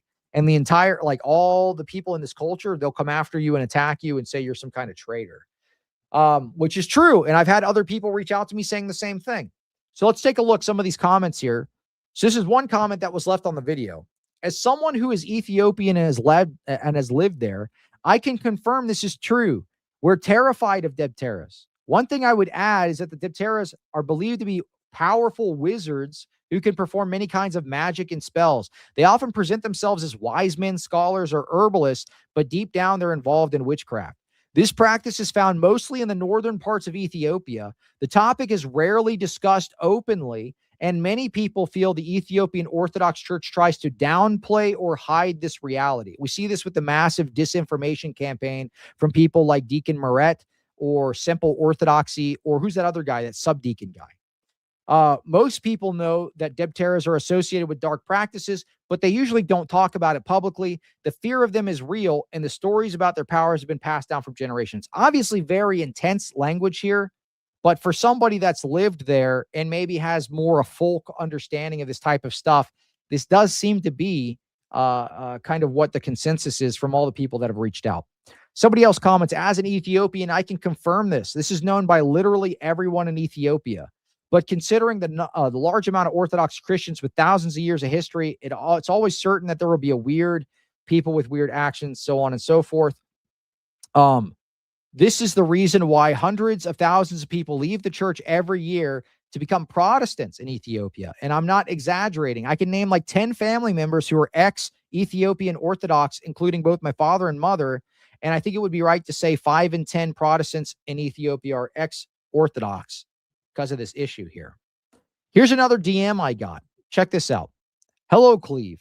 I just want to share some experience I have encountered in Ethiopia where I had known some people who literally used to do some white magic.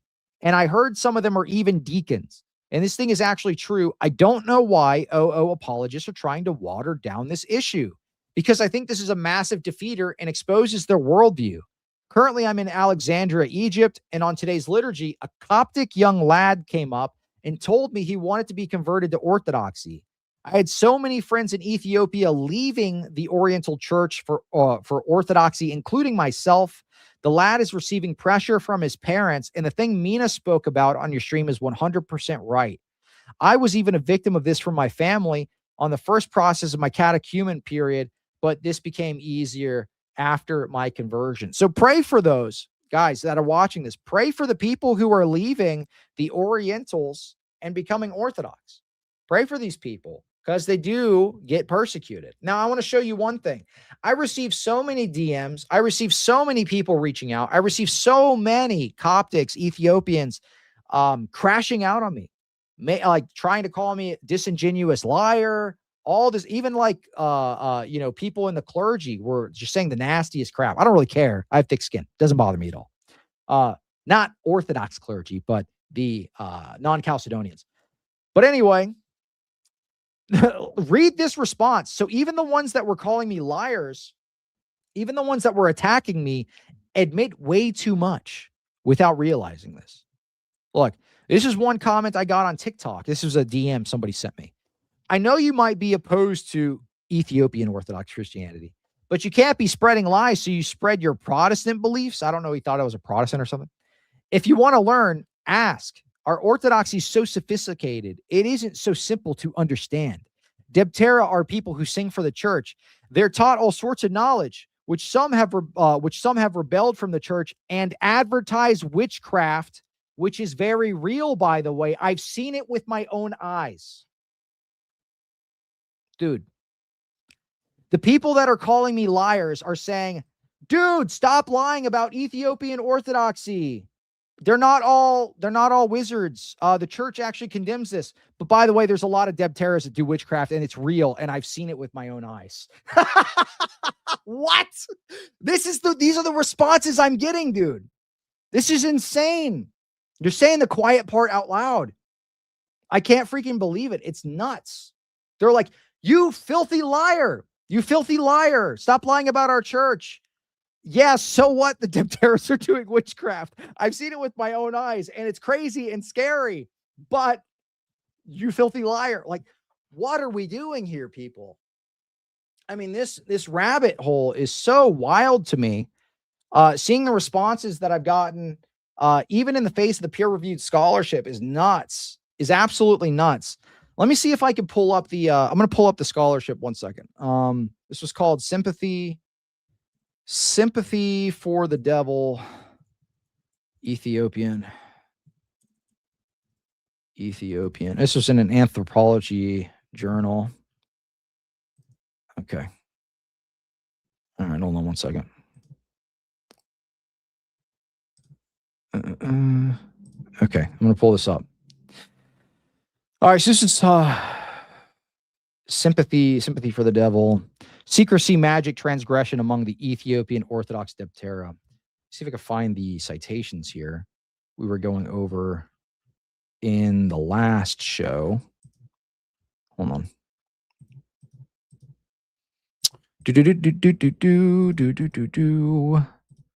All right, here you go. So we talked about this in the last stream, but I'll give you a little recap. And then I'm going to get into the next part of this discussion where we break down some of the deficiencies of non-Chalcedonian theology, because they are not anywhere near what we believe. There's this misconception that the non-Chalcedonians are just, they're so close to Orthodox in theology. They're so close to us in theology. They don't even agree with each other on things as basic as deification, theosis, and the Eucharist. They don't even agree with one another on the basics. And I'm going to explain this to you, and I'll pull up some citations to show you this, according to, their own soon-to-be saints publications. But this is what we're looking at right now is peer-reviewed scholarship on the Ethiopian Debteras and witchcraft. So, all right, let's take a look at this. Okay, today, despite the EOC, so let's talk about Ethiopian Orthodox, formal condemnation as magic is purely instrumental, concerned with exacting worldly dividends through improper spiritual powers, distinctions between magic and religion remain tenuous and situational for many Ethiopian Orthodox Christians. And this is what they're not talking about us. They're talking about the non-Chalcedonians in this. In the absence of authoritative standards and policies of evaluation, a vast morally gray area of texts and practices that one specialist would consider as expressions of superior wisdom and another as illicit magic prevails. The EOC tends to tolerate unauthorized ritual practitioners so long as they do not become excessively influential. This is the scholarship here. This is the consensus of the scholarship. The Ethiopian Orthodox Church tends to tolerate unauthorized ritual practitioners of what? Witchcraft. So long as they do not become excessively influential, represent a blatant challenge to the clerical hierarchies, or advertise their activity too openly. When they do this, the church may step in, but other than this, kind of hands off. Okay? Kind of hands off. There's a ton of information on this. I mean, we could go through this entire study, but if you want to check out what we were looking at yesterday, we dove into multiple different parts of this research study. I'm trying to get this scholar on the show to break down some of this stuff as well, because I think it's going to be really interesting.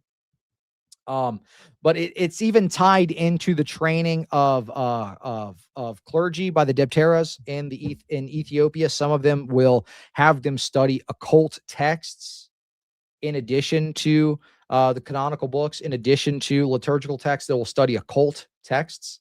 There is in Ethiopia, there is this culture of a black market of spells you can buy that is circulated amongst the Debteras. It's all very secretive. Okay. For Samir, the acquisition of magical knowledge is a journey entailing other journeys. Not only does a young Debtera travel to different masters during his long religious training, but at the end of his formal education, he needs to visit well-known magicians and attempt to persuade them to sell some of the spells he does not possess.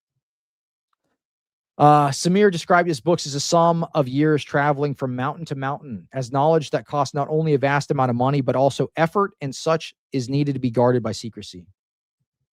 And it just goes into detail about this culture of basically spell trading, talisman making, and all of this. So very interesting. A lot of people were attacking me about that, but let's get into some of the other arguments here. So one other avenue that people don't think about with the non-Chalcedonians is how split they are on very basic issues here. So I posted this on X. I got a number of responses here. A lot of people crashing out over it. Little known fun fact, non-Chalcedonians are split on issues as basic as theosis and the Eucharist.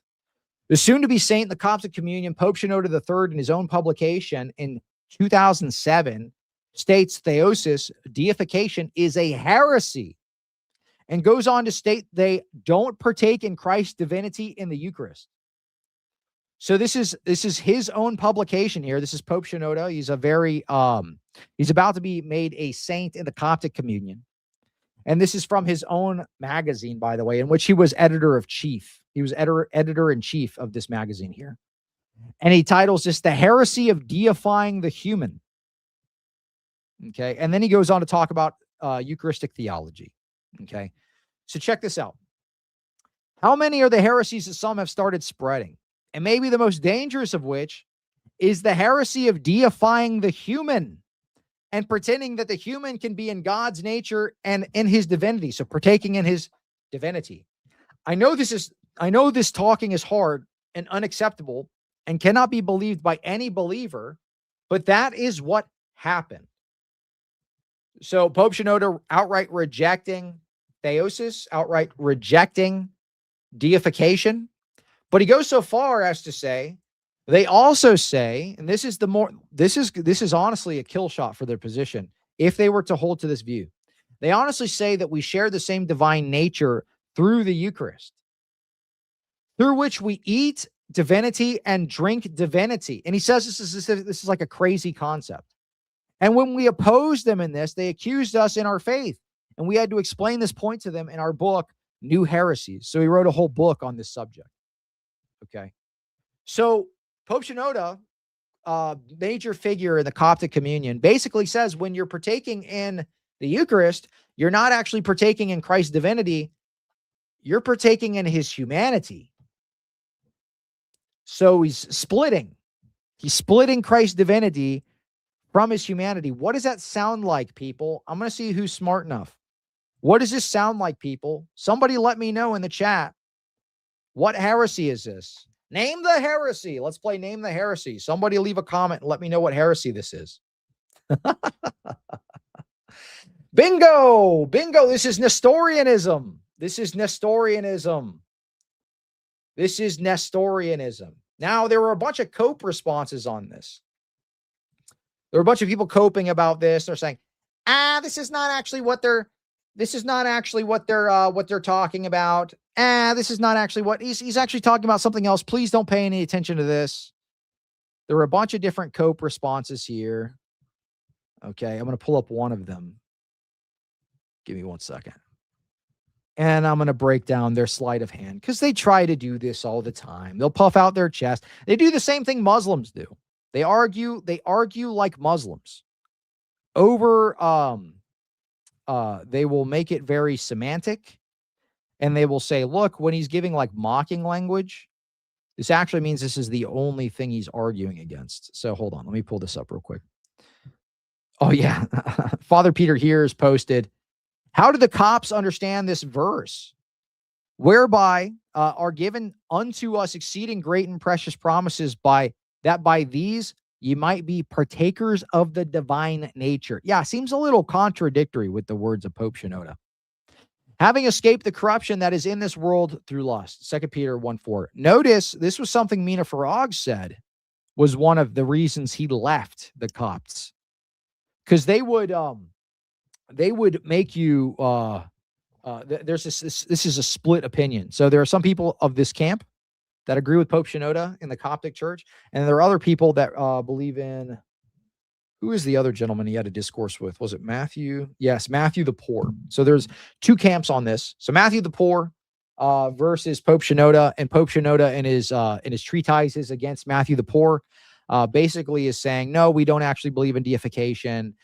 We believe something else, more like sanctification, like the Protestants do. Okay. So let me go ahead. I'm going to read this. Let me pull this up real quick. So there's one cope response I wanted to respond to. Okay, check this out.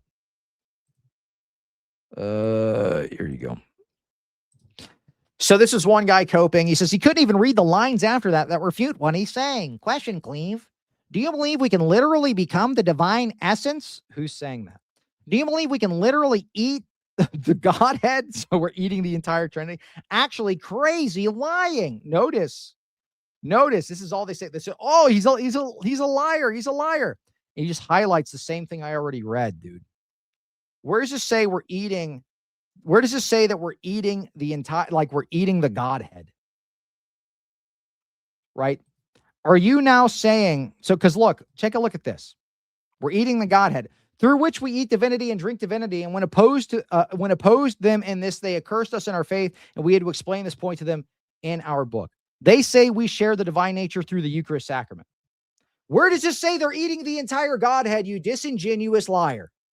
Where does this say this? This is the state of non-Chalcedonian apologetics. The only thing that they can debate on is this one subject. I've noticed this. They can only debate on Chalcedon. That's it. That's the only subject. They hyper-focused on this. They're weak in every other area. People don't talk about this here. They don't realize their Eucharistic theology is Nestorian. If you are not participating in the divine nature when you're participating in the Eucharist, then what are you eating? Just his humanity. So now you're participating in just his humanity. So you've separated the two. You've separated his humanity from his divinity. That is Nestorian. So anyway, interesting. I thought this was kind of funny. But I wanted to put that out there because people don't talk about this enough. They're not even unified on theosis, deification, They have a complete, they say they affirm theosis, but it's a different view. It's like similar to sanctification or something. So likewise, it would logically follow that he would take this position here. Oh, we're not actually sharing in the divine nature through the Eucharist. So is Christ not present in the Eucharist? Because if Christ is present in the Eucharist, Christ is fully human, fully divine. You're separating him down into his natures and splitting them up. That's Nestorianism. You're just breaking up Christ into some composite. Anyway. Interesting. Not a lot of people talking about this. So I figured I would highlight this. A lot of craziness. Oh, yeah, I did have one more comment on the Ethiopian thing. I had somebody comment this a little earlier today. A lot of Ethiopians calling this out and thanking me for bringing this up. I'm Ethiopian, not Orthodox, but let's be real. Diptera are real, most of them. They learned going into the northern part, more northern part of it, our Deacon, priest, whatever. They say, it's like broken English they're commenting on, but granted, these are people from Ethiopia, so it's probably their second language. It is Solomon wisdom. What they will is clear sorcery. It's known the church don't associate with them, but don't condemn it. So this is common knowledge in Ethiopia, right? They just kind of like let it slide. They let it slide. It's known the Dipteras are doing like sorcery type deal, sorcery type stuff. The church don't associate with them, but don't condemn it, right? So the church formally says they don't allow witchcraft, but they kind of let it slide. So, I mean, this is tons of comments that are similar to this that I've gotten. All right, let's dive into the Pearl situation. So we had Pearl. You know, I'm gonna catch up on these super chats real quick, and then we'll get into the Pearl response here. So Pearl and hold on, I'm gonna pull up her channel right quick, and then we go and do some reacting. Y'all. All right, Orthodox Deacon Seraphim, part 2, the sit down. All right, so we're gonna react to this. We're gonna take a look at this and react to this conversation here. So they're talking about feminism. They're talking about should women obey their husbands, and we'll look at some of the responses here and some of the questions that Pearl asks. And I want to get your feedback on this. How do you think this conversation went? If you've already watched this discussion, let me know in the comments. What do you think? How do you think this went? How do you think it went? Was it good? Was it bad? What could have been done better? And I'm going to be diving through these super chats here. Jay ran so we could walk. Very, very true. I'm confused. Is Jay retiring from debating theology or all apologetics altogether? Also, do you think Ben, Michael, or someone else will take the crown? I don't think anybody can take the crown. What would be the difference from retiring from debating theology or all apologetics? What do you mean? He said he's going to be doing geopolitics, lit, and all this other stuff. I mean, I guess we'll see what he actually ends up doing. But it sounds like at the very minimum, from what he said in this post, was no debates, theology debates. Yeah. Online theology debates pretty much done. So, yeah. I did see another response to this, by the way. Who commented? It was Pine Sap chimed in. Pine Sap, the ankle biter. Let's see. I'm going to pull up his comment. Feels guy.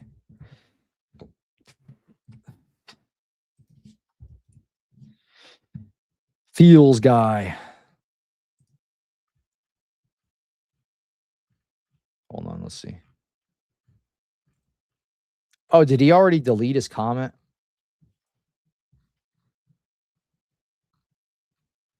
I think he already deleted his comment. Oh, no, he's okay. He's here. All right, here you go.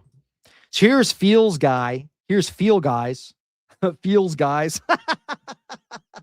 Here's Feels guys commenting on this. Bro got so tired of getting slapped around on theology, he decided to pack it in. What a cope, dude. That's all these guys have. That's all these Roman Catholic dudes have. Projection, coping, whinging, piety signaling, zero substance, zero debate skills.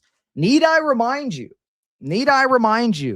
of the Pine Sap versus Jay Dyer call-in debate that literally just happened, where Jay dog walked Pine Sap like a little baby boy. I don't know if you saw this. Hold on, let's see. Jay Dyer, Pine Sap. Let me see if we can find the debate real quick, because I posted it. Man. I posted it on my page here. Let's see if I can find it right quick. Yeah, but I mean, it just seems like all the little opportunistic guys that got dog walked by Jay are going to come out and start gnashing their teeth. Pine Sap. There you go. Okay, let's take a look at this. Yeah, all the guys like this that got dog walked by Jay, they're going to come out. They're going to get their little cheap shots in. Oh, Jay got tired of being defeated in debates by guys like me, by feels guys, by a man who likes to feel guys. Gay priests are to be put to death, and the Vatican bishops in Italy just said that gay priests can be gay, openly gay people can become priests. Is that a contradiction? Actually, Pope Francis said that gay priests should not enter the clergy. This headline clipping belongs to TMZ, bro. This belongs to TMZ. Are you kidding me? Italian bishops. I'm not going to believe anything you say, Jay. You do this all the time, bro. So what you say, what you go is you say, oh, okay, these gay bishops are allowed. Yeah, I edited the actual articles Jay's referencing here. You say, Jay, you do this. I'm not believing anything you say. This is untrue. You're a liar. Meanwhile, hasn't read any of the Vatican documents on this at all. All the time, bro. So what you say, what you go is you say, oh, okay, these gay bishops are allowed, or these gay priests. Yeah, exactly. Skittles Catholics have Jubilee with Pope's blessing. He literally sent a bishop to go give these dudes the Eucharist, to go give these guys communion. Unrepentant Skittles procession into the Vatican. He sent a bishop to go give him a communion. This is not true. You're a liar. No wonder these dudes are still Roman Catholic. They don't know what their own church teaches or is doing. They just stick their heads in the sand and pretend it doesn't exist. It's all about being base, dude. It's all about identity politics. We don't do none of that religion stuff here. I got no idea what my church teaches. It's just a base LARP for my identity politics shilling. Are allowed. The Italian Bishops Conference, dude. Okay, let me say for a moment. Let me say you're not lying. Let me grant for a moment that you're not lying, which you most certainly are. Even if I was to grant, even if I was to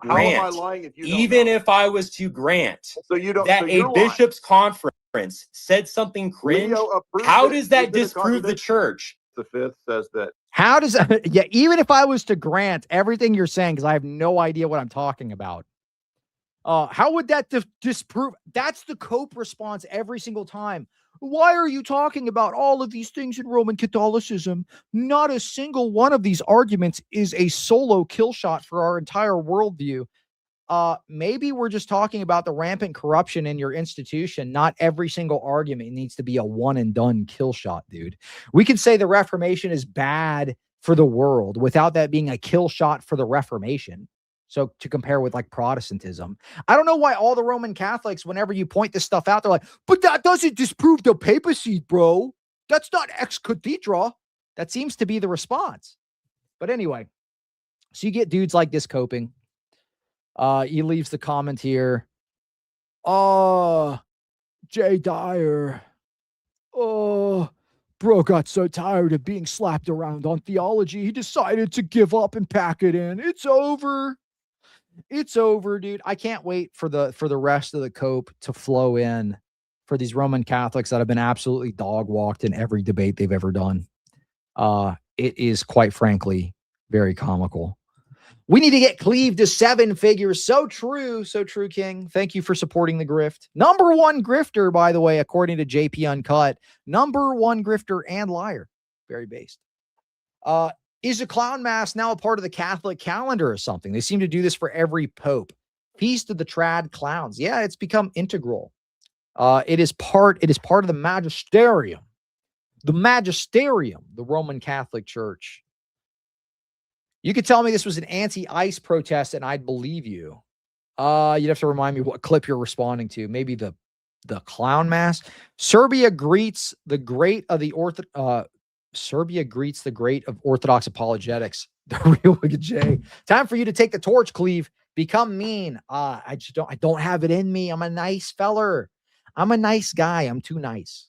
No, I don't stack up to Jay even slightly. Let's be real.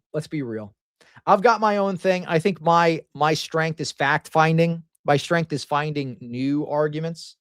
Nobody's going to be as good a debater as Jay was. That's a generational talent. But he's still going to be doing content. He's not going anywhere. Trent must have sent Pope Benedict the same tweet. The Spencer cult has to be addressed next. Oh, that guy's a Fed, dude. Are you talking about the alt-right guy, Richard Spencer? That dude's a Fed. I said this in 2017. That guy's a federal agent. There's no way he's not a Fed. He just Fed posts all day, and then he does the exact opposite. He just pivots with the agenda. There's no way that guy's not a Fed. I think that guy's a federal agent. They'll schism like the Protestants always do. Oh, the PCUSA? Possibly. That would be a really funny thumbnail. I would make that my title for a stream. Redeem Zoomer causes schism in the PCUSA. That would be wild. Whether it's a W or an L for RZ, at least he has the right attitude. Use the tools you have and fight for your beliefs. Yeah, we can respect that to that extent for sure. Have you talked about the Mormon crash out over them not being seen as Christians? It's been both funny and sad. I'm going to be so real with you, dude. I've got next to no interest in the Mormon stuff. They're so freaking wacky and nuts. I don't know if it takes that much to debunk them. And guys like Jim Bob are already crushing it in that space. But yeah, I did see that. They were crashing out over the Department of War didn't classify them as Christian. So they're, we are Christian. Oh, please, Bibi Netanyahu, please call me a Christian, Bibi. Please, Bibi Netanyahu, please call me a Christian. I need Bibi Netanyahu's approval. Because if you don't call me a Christian, I'm going to cry. The Ethiopian should be a warning. This is what happens if we don't contend for the faith and let bad practices slide. Very true. Very true. Which, by the way, that Deacon Moret guy tried to do a comparison with folk practices of the Greeks in Greece, not necessarily clergy, but just the Greeks over there. I guess they have this evil eye folk practice that was actually condemned by the church, and the church does clamp down on this, by the way. And there's recent statements backing this up also. They've addressed this very recently as well.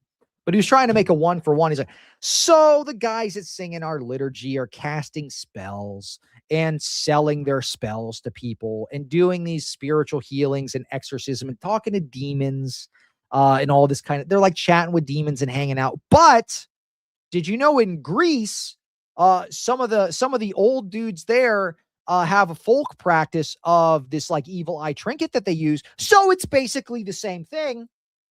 Us talking to demons and having a weird folk practice is obviously the same thing. Don't you know that liberal white women like to collect crystals? This is like the same thing as the guys that we have singing in the liturgy going and casting fireball on my yaya. Don't you know this? This is like the same thing. So don't pay any attention to this, please. Please, Cleve, please stop drawing attention to this. Why not just debate that if you stand on truth? Debate him on what? On whether or not what he already admitted is happening? He admitted to my position. What are we debating on? What are we debating on? He already admitted that the Debteras are doing this. This is what he admitted in his own video. This is what I don't get. Go ahead and debate him on this thing he already agrees with you on, but doesn't like that you're pointing it out. Pearl's whole argument is people are hurt by others' sin. Yeah, I think there's a little book about this problem. Maybe even an institution that could help heal you. So true. Pray for Pearl. Become Orthodox.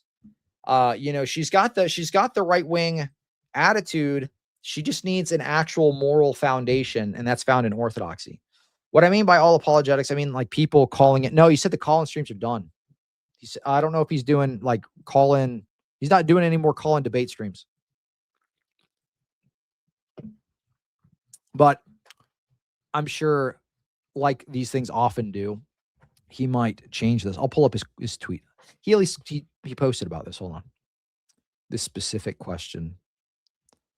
Who do. Let me pull up his thing. Right here. I'll pull up his comment here.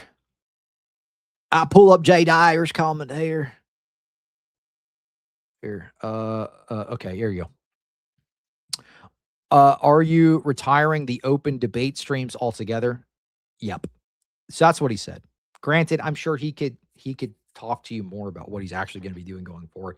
But that's just the comment that I saw that he left on that subject. So go ask him. A comment on Pearl's video said the irony of this video is her complaint of women's inability to submit to men as she fails to submit to a man clergy. Yeah, very true. Very true. It is kind of it's a lack of self-awareness for a lot of these people. I think the same thing of Asmongold, to be honest. Please pray for me, guys. Ever since I became an Orthodox catechumen, my mom passed away. Lord have mercy. I'm sorry to hear that. My aunt passed away literally this morning. My wife divorced me. Lord have mercy. I lost the house as well. Love your show, Cleve. Well, dude, reach out. Let's chat, dude. Send me a DM. Let's chat. But chat, go ahead and pray for that guy. Lord of mercy. Yeah, reach out, dude. Let's chat, man. You don't have to do all this stuff by yourself. You're a part of a brotherhood of Orthodox Christians that love you and want the best for you, dude. So don't feel like you have to walk all this stuff by yourself. You know what I mean?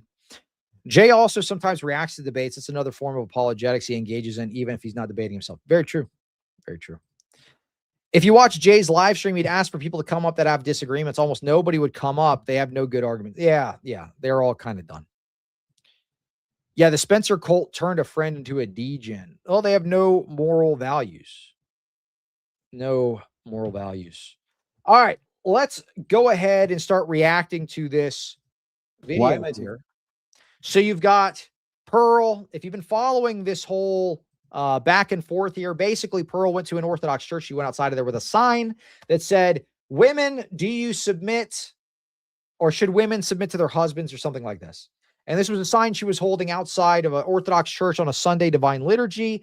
As people were leaving, she would interview them and ask them questions like, what if your priest and your husband disagree? Who are you submitting to? These types of things. And then she would post the results online.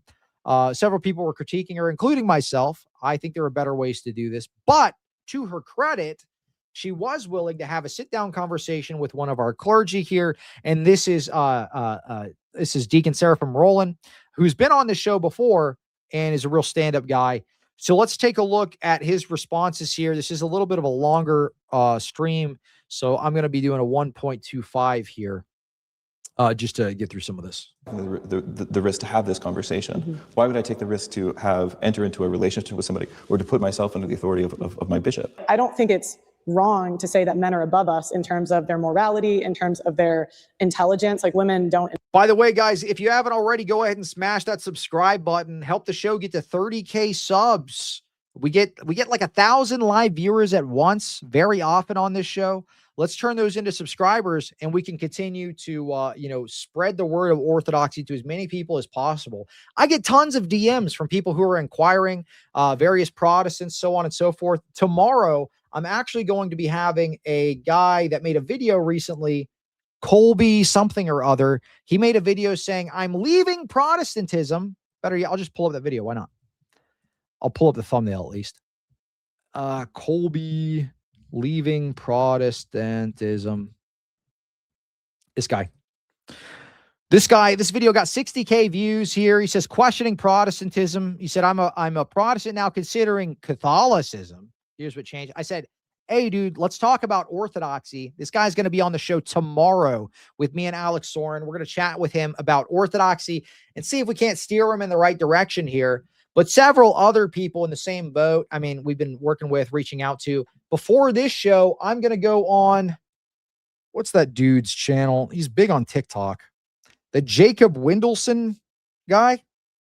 Is that his name? Yeah. Jacob Wendelson. This guy here. I'm going to go on this guy's show on TikTok. Good grief. If it could focus. Whatever. His name is Jacob Wendelson. He's got 140K followers on TikTok. I'll be chatting with him about orthodoxy tomorrow. So people are getting reached. So tune in tomorrow for our show. Me and Alex Soren. We'll be chatting with this guy about orthodoxy. And if you want to, you can catch me on TikTok at 6 p.m. Eastern. I'll be chatting with Jacob Windison about orthodoxy as well. Trying to see if I could set up a chat with that other dude, but I like doing the friendly discussions with inquirers and stuff like this. Just kind of give them the reasons I left Protestantism and why I didn't choose Roman Catholicism. I feel like people are wasting their time in those camps in Rome. I mean, imagine leaving everything you've ever known and then going into Roman Catholicism, sacrificing everything, and then going into Roman Catholicism only to be met with like clown mass, gay mass, pride parades, and all this craziness. I mean, that would be super demoralizing. I'd rather people not waste their time and enter into the ark of salvation, the Orthodox Church. All right, let's dive into this. Deacon Seraphim Rohlin conversing with Pearl here. Invent anything. I believe that women are less than men. She lived out in the desert by herself for she survived decades. My whole project is really asking churches what their thoughts are on obedience. So I really would just love for you to talk about what you guys believe here when it comes to should women be obedient to their husbands? Yes. Like I said, the biblical teaching is that the husband gives love and the wife gives honor. Okay. So do you think it's okay for a woman to tell her husband to do chores? So if he comes home, is she allowed to tell him what to do? The thing is, the way you're framing it, I would, obviously that wouldn't be a healthy marriage that you're describing. But in a healthy marriage, the husband would notice maybe she needs a little help. But would you tell a woman she's out of place for telling her husband to do that? Yeah. Because we all know women nag, like we all moms, right? They get on the husbands. So is that okay? Is it moral? Is it immoral? Because you would never go to work and tell your boss what to do. So I just wonder why wives are allowed to do that with husbands. Not saying you guys believe that here, just a general question. The husband is not a boss in the sense that my boss is a boss. The husband's relationship is more like the relationship between Christ and his church, right? This is literally, again, this is what St. Paul says. So referring things back to the mystery of the church. The husband's role is to give this headship, this love, protection, but also to set directions. So in a healthy marriage, which is where we need to start, again, there's this thing we do in the West where we try to derive a rule from the exception. But the Orthodox... Chores, that's the rule. The chores is... Sorry, go ahead. So what I'm trying to say is the Orthodox approach is to... what we do is... I like her mindset here is like she's in some kind of blood sports debate with the deacon. Like she's in a blood sports debate with the deacon. So she's interjecting. She's like, chores, that's the rule. I got you here. I don't know. For me, that it does seem like that betrays the motive a bit, but I'll reserve judgment. I'll reserve judgment for now. Let's continue on. The rule, or our word for this in Greek would be canon, is going to be to draw a fence around what's healthy, because we want to keep it healthy. Okay. So, right. So in the scenario. Yeah, that's what I thought too. The number of "are you serious" moments out of the deacon is hilarious. Oh, you're saying Deacon Seraphim Rohlin responding that way to her. Well, she does this. She does this thing where she's just acts incredulous about the answer or something all throughout this interview, which we'll see in a moment. Like I said, listen, I have to start everything with back in Genesis. I warned you this was going to happen. That's fine. Okay. Go ahead. So in the scenario that you're posing, what we say is that in a healthy marriage, the husband would give direction. He would lead the family. He would say, "This is what." This is the direction we're going to go in as a family. So we're going to worship God together. This is how I want the house to look. This is how we're going to raise our children. Things like this. Now, in a healthy marriage, he's not doing this unilaterally, because even Christ does not act. Thank you. Even Christ does not act in the world. Warm bottled water. It's my favorite. No, it's fine. So Christ doesn't even act towards the church in a unilateral way. He lets all these people get involved.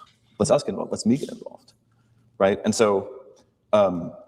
The relationship between Christ and the church is not just Christ sort of raining thunder down from on high, but it's commands given in love, protection given in love, and then to whatever extent we are the church, we embody those things and we actually participate in His work. It's the same thing in a healthy marriage, right? So in a healthy marriage, I've been married a long time now, so I don't usually have. There's certain things I just don't have to say, but also certain things I just don't think about because they're taken care of. It doesn't occur to me until, I have to, go on a business trip. So where's the next meal coming from and what will it be? These are not things I have to think about. So that's the healthy thing that we'd want, right? Is cooperation together, right? Headship and love. Now, the unhealthy situation you're describing, that's when it's time to come together as a couple, come talk to your spiritual father.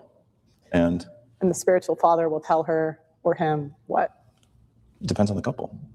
Well, I'm laying out the situation. So she keeps nagging him about chores and saying, you don't help me around the house. She's just wanting like a blanket prescription for something that would be personal based off of what the strengths of the couple are, what their spiritual state is like, whether or not they're immature or mature. I mean, this is why the prescriptions that your priests give you aren't public. Like, it's not like something where you're like, oh, you know, I don't know. Imagine if a doctor were to prescribe a back surgery for you because you have like you know, degenerative discs in your back or something. And you say, yeah, I've got pain. And another guy says, yeah, I've got pain. You know, back surgery really worked for me. So maybe that's going to work for your toothache. Like, this is a dumb, very blunt approach to this. Well, what would a spiritual father say to anyone who's having marital issues? Give me a blanket prescription. I don't like your nuanced answer. Sure. I have to do the mental load. Have you heard about that? Yeah, I know what the words mean. Yeah. So what's your answer? It really depends on the couple. Like, hopefully these are both two people that I know. Not me, I'm not a spiritual father, but let's say somebody is. And so they've been hearing these people's confession for years. They know what's going on with them, right? Well, could be that that she's nagging. And so we need to address that. Could be that there's some other pressure that's causing the nagging. And if we address the pressure, the nagging goes away, such as health issues, you need a little more help, things like this, right? You know, there's a lot of things, a lot of things can be smoothed over in marriage if you just sort of figure out, you know, how much can you bear for each other, right? And so sometimes it's a helpful thing to say, okay, we need to get somebody to come in and help with the cleaning once a week. So, which is a normal thing, which most people in most periods of history have had somebody to do that, right? So there's a weird thing now, especially in kind of Christian circles, where if you have somebody who comes over and helps out a little bit, you sort of feel like you're like a failure as a wife or failure as a mother and stuff like this. And so that might be one thing I would suggest. Can he just tell her to shut up, woman? Like, just shut up, woman. Is that okay? I grew up in religious communities. I think it'd be heaven on earth if more husbands told their wives to shut up. Well, I would never talk to my wife in that way. Okay, but is it immoral if a guy wants to?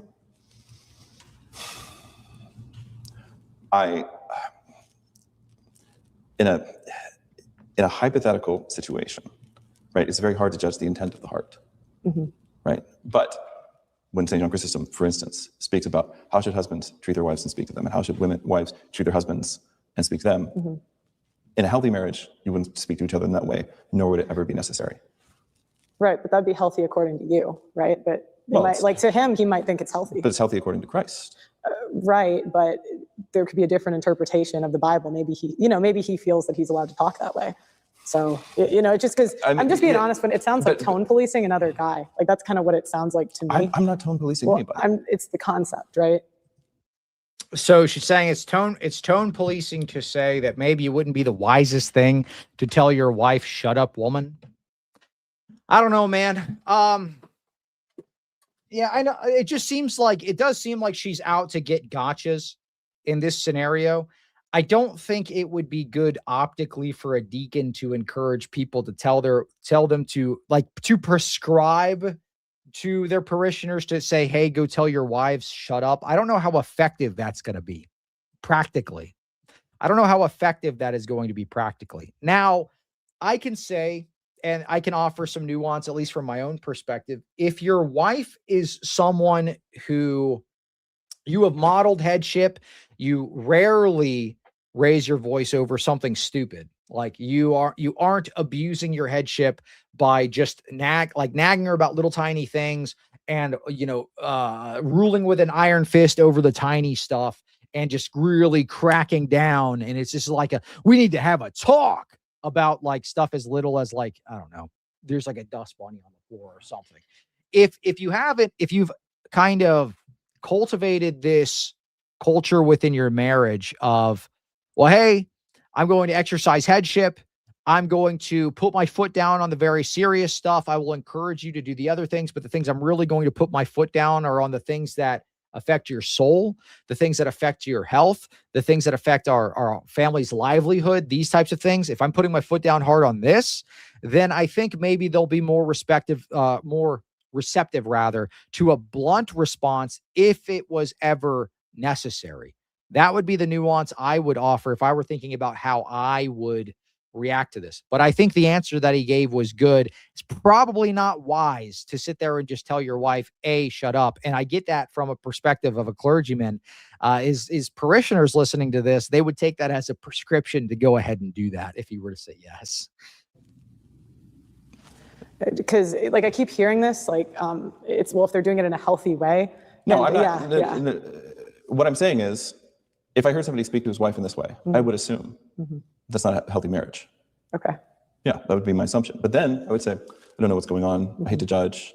Right. You know, those little checks that you have. But yeah, of course you shouldn't speak to your wife in that way. Okay. So what happens if you and the So he offers some nuance there. So he says, I don't know if I would say that would be a healthy marriage if that was something that was going on all the time, but I would also have to know the context of the individual. So I think he's responding in a very responsible way. Because if he were to respond very bluntly, his parishioners would just take that as a endorsement or a prescription to do so. husband disagree, who should the wife listen to? Or it could be maybe a different church authority, but if the church authority says one thing and a husband says another, who should the wife listen to? How funny would it have been if he just like, if he just was like mid conversation, he just goes, "Shut up, Pearl." just to get like, see how she reacts to it as like a, as an illustrative device that maybe this isn't a good way to approach this in your everyday life. Like she asks a question, "Shut up, woman." Just mid interview. Great. The optics would be terrible, but that would be funny. It depends on what the thing is. So I do really think there are certain things that as a couple, like you get a spiritual father involved if you need help, but really, like you have the authority within your own home as a couple to sort these things out, right? Mm-hmm. So I don't consult my priest on like every purchase that I make or something like this. Like I don't constantly text him. I was thinking about buying a new Suburban. Mm-hmm. I don't know, what do you, unless I'm just talking to him as a friend, right? Right, but okay, parenting style. Yeah. A common disagreement is men want to discipline. Women say that it's abusive or it's too much. It's X, Y, and Z. Maybe you agree with the wife when you hear it. Should he listen to you, or should she listen to you, or should she listen to her husband? Well, again, nobody should listen to me except in the context that I've been given authority to teach. You or another church authority. That's my question. So if you're asking, we're having trouble with disciplining the children, mm-hmm. and we're going to go to our priest and say, how do we handle this? Is this something? He agrees with the woman. It's really just going back to the obedience question. Right. Because when it comes down to it, is she supposed to obey the husband or the priest or the church authority? Ultimately, I should obey the priest. Okay. So you would say she should listen to the priest? Depends on the situation. Well, it's kind of like a workaround answer. And I don't intend it that way. Like this is why I've tried to really make the point. Mm-hmm. All of this is context. It's just like, should you ever punch someone? Yes or no? And you give like a nuanced answer, like, well, it depends on the situation. Is it like a self-defense situation? What's the context? Am I alone at a 7-Eleven and someone's attacking me? That seems like a workaround answer. Why are you giving me all this nuance? I'm just asking you, is it okay for you to punch someone? Yes or no? It's like, oh, well, it depends on the situation. Stop giving me this cope response. This is like how Muslims do debates. Mm-hmm. And I'm never going to give you the answer that's going to satisfy you. Like mm-hmm. I know that. Yeah. She's like, yeah, I know, because I'm trying to get you. See, he's very smart. Deacon Seraphim's very intelligent. I think he's handling this in a very good way. I'm trying in good faith to explain why that's the case. Mm-hmm. But it's we don't deal with people in general. Mm-hmm. Right? We deal with specific people. Mm-hmm. Right? We deal with specific people. And one of the things that we believe in is the activity of the Holy Spirit in the church. Right. And that activity. Yes, it's okay to tell your wife to shut up when she's nagging a deacon to death. That's a good comment there. I like that. Is revealed through different or diverse orders. Mm-hmm. So we have the bishops, who are the authorities of the church. And then the bishops have their various charisms that they can delegate to people like presbyters, deacons, subdeacons, readers, etc. Mm-hmm. But also, within a family, there are also different charisms that are given. So I, as I, as a faithful son of the church, at the end of the day, I should not do something without a blessing if it's not worthy of a blessing, right? And so there would be certain things that I would, before I did them, I'm like, well, I'm not sure if this is the right thing to do or not. I better get a blessing, right? In the same way, in my relationship with my wife, right? I've been married long enough. I know what healthy marriage looks like. I know what I look like when I'm unhealthy. I know what my family looks like when we're unhealthy, right? So I'm going to make decisions that are in the direction of health. In the case of this couple, if you have a good spiritual father, then he's going to steer the couple in the direction of health. And sometimes this will mean the wife needs to submit, and sometimes this will mean the husband needs to soften his heart. He needs to turn towards Christ, right? So that he can be the proper head of his family. And you got to realize he's talking from the perspective of probably having had multiple of these conversations, right? I mean, even when I was a non-denominational pastor, and we would talk to, couples or whatever, I would talk to the husband, I would talk to the wife, or whatever the case may be. I mean, for me personally, if I was ever talking to the wife, I would give her general advice, but I would always request to have a conversation with the husband, because really what it needs to be is it's the husband submitting to Christ, which the priest, deacon, so on and so forth, is supposed to guide them towards. But in this situation, it would be like a non-denominational pastor background, which is what my background was. But it should be the husband submitting to Christ and the wife submitting to the husband. And really what the church's role is doing is it's trying to show them, hey, look, this is what Christ has said. In your specific situation, this is the advice I would give you. I think she's imagining in her head, a priest is saying something like, ignore your husband and, go and start that dog washing business anyway. Like that's not the type of advice or guidance people are giving, the women. What he's imagining is there's a husband that's maybe like, he's got like a drinking problem or something. So he's talking to the husband and saying, hey, look, you should probably stop the drinking.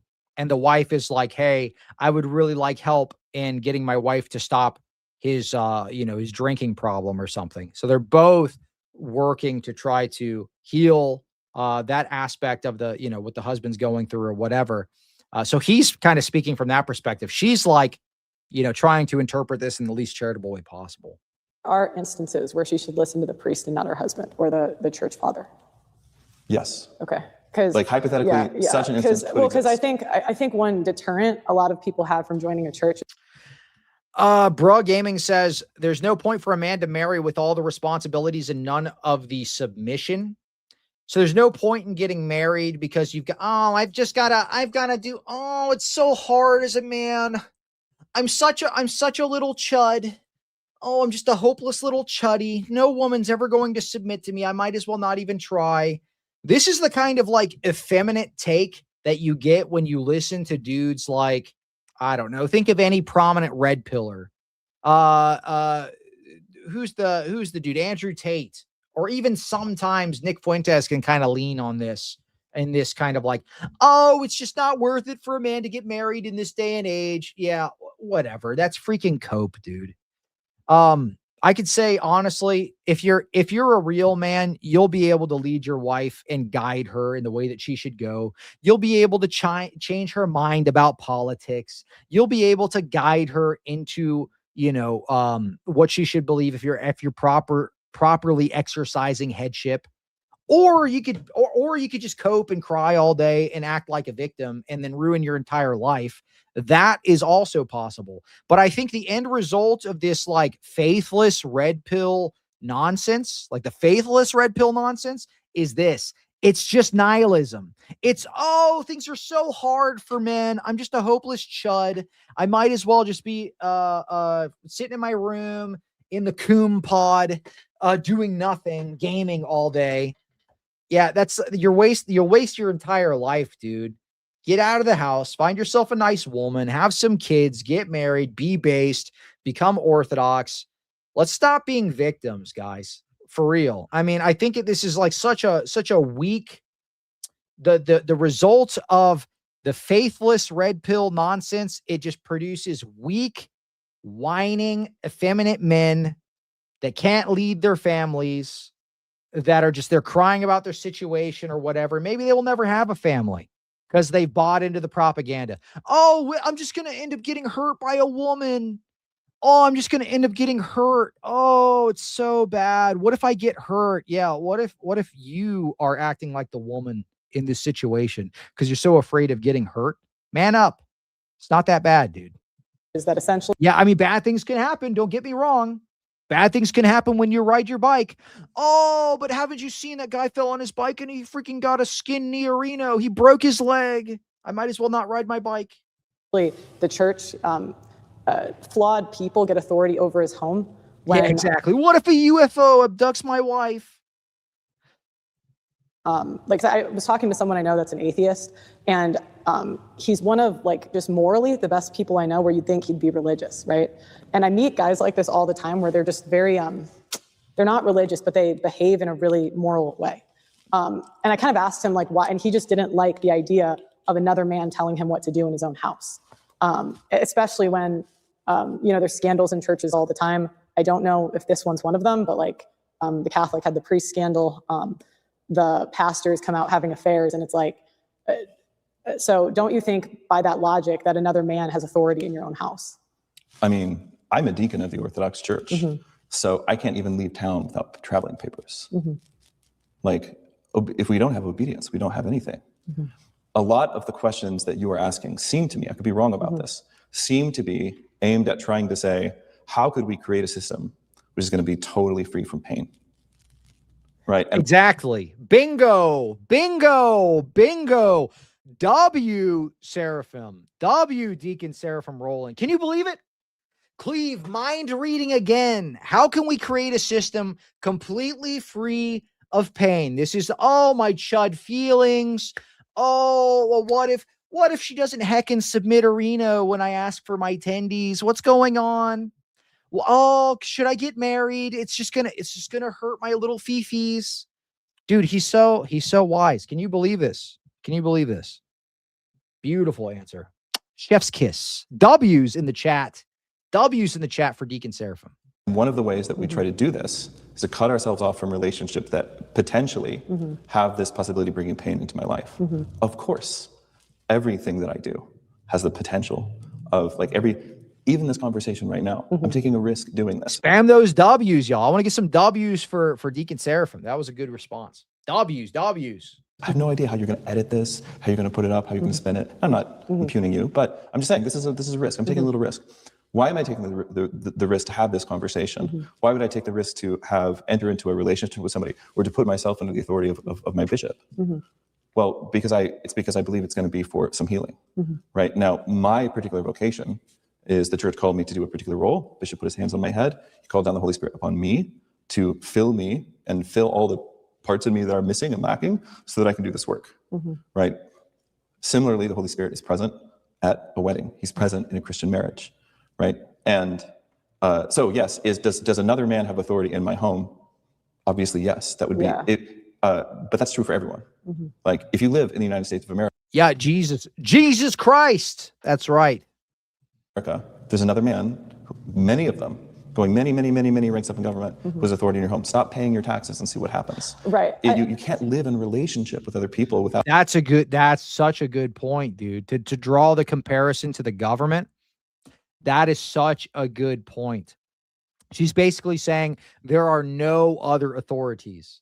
There should be no other authorities that influence what happens in your home. That doesn't happen. You want to live in a bubble? Like what kind of made up world is she trying to project? No, I totally agree with you. However, I think the issue is the men have all of the responsibility of the family, but they don't have total authority in this country. Like they just don't. The kids belong to the woman, and it's only if she decides to stay. There's a lot of systemic issues. Correct. For sure. And that's totally out of the church's control. But this is again, this is the society that we live in. Correct. Yeah. So what are we doing here? Well, again, this is the hospital. Right. One of the things you have to do if you want treatment. Here, step away for just a second. I'll be right back. Is you have to listen to the doctor. Right. So I'm under more authority actually than a normal Orthodox man would be. Yeah, but if I'm going to listen to a doctor, I get a few decisions, right? Like usually if I want a treatment, I got to pick between two or three. It's that way with the priest too, though. The priest is not, again, He's not, like sitting on top of Sinai throwing down thunderbolts. He's a guy that you know. You've been going to him for confession for a long time. So first of all, if he's a good priest, and we have good priests here, if he's a good priest, then he's going to give advice that'll be for your healing. And then basically you'll be able to decide whether or not you're going to take it. And I can tell you what you should do, which is almost always going to be, well, listen to the guy because he really loves you. And this is the person God has put in your life to be in this role. Like, again, do I believe in God or not? Do I trust the Holy Spirit or not? But at the end of the day, as soon as you walk out those doors, you can decide whether or not you will obey. Yeah, well, I think things that I witnessed growing up was a lot of women would use the Bible to beat their husbands with when they really shouldn't, in my opinion, have the authority to do that. So it's like, it's not really her job to police her husband. And sometimes like the issue you get with women is we just lie a lot more and we're very deceptive. Like that's why the whole Me Too movement happened, right? So what I've seen, I can't say that this is here, is that women go to the priest or whatever, tell a very convoluted version of the story. He takes her at her word, and then the husband gets browbeat because he's honest. And I don't think that's an exception. I would say that's really, really common. I mean, again, if you're saying, here's a bad thing that happens, I'm like, of course. Yeah. Bad things happen. That's where we. Good point. Weird. She's doing that right now. Exactly. It does seem like a bit of projection, to be honest. And I'm not going to deny that kind of stuff does happen. You have to have some level of discernment to be able to deal with, especially feminists. You do have to have some level of discernment. Oftentimes with women, it's not necessarily what they're saying, but it's some kind of feeling underneath. I think if you don't have that kind of life experience, you're not going to be able to navigate these types of conversations very well between husband and wife, or whatever the case may be, especially in somebody in a position, clergymen or whatever. But this is why the Orthodox Church is so uniquely suited to healing, even marriages, because our priests are married themselves. Our priests go through marriage. They go through the struggle of having to navigate these conversations with their wives. This is something the Roman Catholics don't have. So we are very uniquely suited to healing this type of thing. Here. Well, it's more just asking, how do you prevent that, So yeah. Again, the way that you prevent it is by having a healthy Christian marriage, right? So again, I'm not trying to come up with what's the punishment necessary to disincentivize this behavior. That's a Western way of thinking. It's just not how we think in the Orthodox Church. What I am doing instead is trying to say, what is the fence we put around the garden? How do we keep the garden well? If you do that, if you are really moved by love, then you don't need that. I wish that was true, but women, like Eve wasn't happy in the Garden of Eden. You could have a healthy Christian marriage and the woman decides one day that it's not healthy. And again, I don't really like saying that that's an exception, because he made such a good point about this earlier. Notice everything she's saying is grounded in a fear of feeling pain. And that's really what most of the red pill stuff is. It's, men, you should be scared because you might feel pain. What if a woman does something bad to you?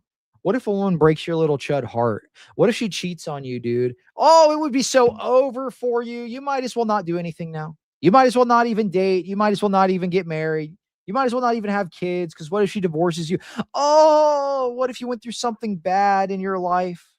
Just don't take any risks. Be safe in your little chud cave. Because that's normal. This is the ideology she pushes. Leads men towards that. Nihilism. It's like when the average marriage is 8 years in this country, like that's a normal thing that happens. I see it all the time. So, my question for the church is like, how do you prevent that if the man doesn't have full authority? So just to be clear, the question you're asking is, how does the church prevent behavior if the church, I guess, has authority? Let me phrase it. What's in it for men to get married if they don't have authority in their home? Men do have authority in their home. What are you talking about? Just because the government can charge you taxes and stuff means you don't have authority in your home. What's the point of getting married if the government's going to charge you taxes?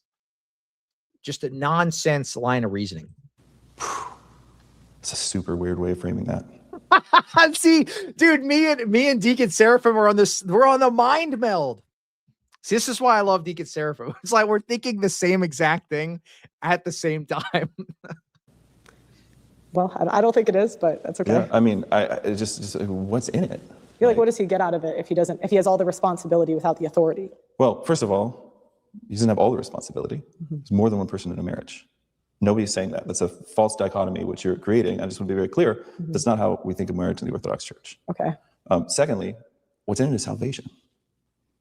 That's what we're here doing. Here's one of these guys here. Nah, Cleve, in a secular marriage, the wife has the power of the state behind her, bro. Oh, dude, it's so over. I should just never get married, because what if she freaking divorces me, dude?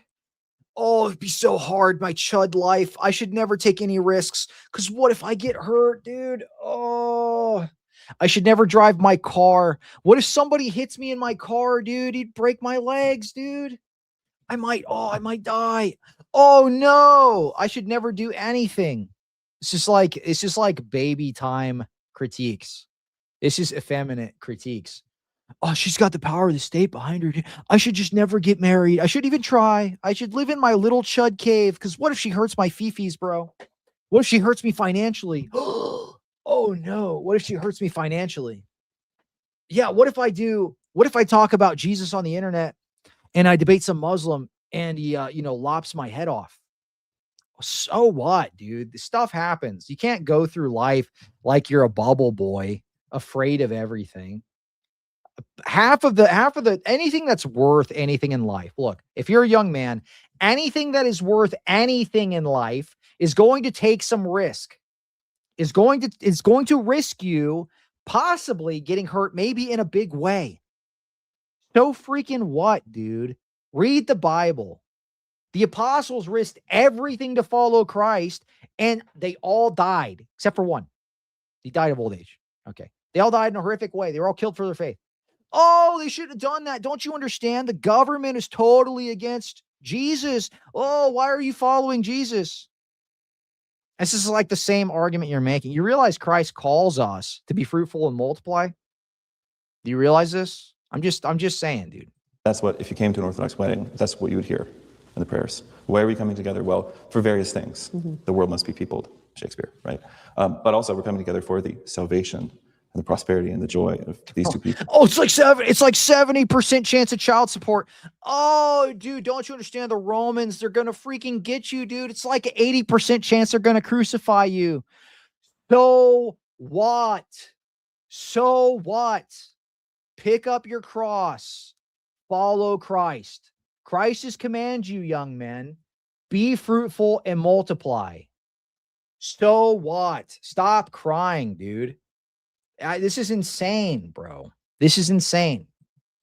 This is like Asmongold stuff. Oh, having a kid that, is like has Down syndrome or something. We should just unalive the kid or something. I mean, this is ridiculous. How effeminate have men become that now, oh, we can't get married because what if a woman freaking hurts me and I got to pay some child support? Yeah, that would suck. It doesn't mean it should prevent you from ever getting married or living your life, dude. Like the part of the difficulty here is that the Western mindset, as opposed to like Eastern Europe, is that it? Was opposed, let's say the Christian East. Okay. Okay. All of this. Okay. Yeah. Okay. The Western mindset is one that is focused mainly on power dynamics. Who has the power? How can we distribute the power? Who's got the power? What's in it for me if I give some of the power up? Right. That seems to be the framework you're coming from. It's so easy to suck it up when it's not your problem. I'm freaking married and I have kids. Oh my goodness. It's always someone else. This is the problem, dude. This is the last one I'm going to comment on because you guys genuinely drive me nuts. Nothing riles me up more than talking to effeminate men. It just drives me nuts.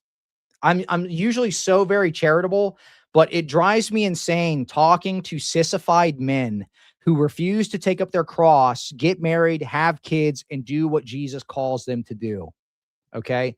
Yes, you can become a monk. Absolutely. Should you do it as a way to run away from your problems? No freaking way, dude. If your whole thing against getting married is, oh, what if a woman hurts me? You're going to get eaten alive as a monk, dude. I mean, that's just the case. That's the case. Oh, what if a woman hurts me? My fifis are so sensitive. What if she hurts my wallet? Dude, come on. I could be wrong. This seems to be the framework you're coming from. It's not an Orthodox framework. the thing we're focused on is life. So what do you have to do to keep something alive? What do you have to do for something to grow and to be healthy? Okay. Could you tell me what they would have to do for it to grow and be healthy? It depends on the couple. Okay.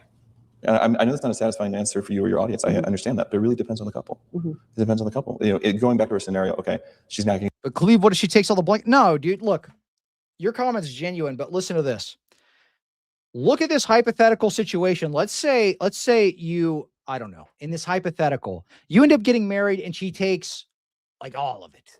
Okay. She divorces you. She takes like all of it. She takes the house. She takes the dog. She takes all the crap. Okay. You still got the kid or whatever. What do you do from there? What do you do from there? Devote your life towards being the best dad that you can be for that kid and spend your resources trying to raise that kid in a godly way.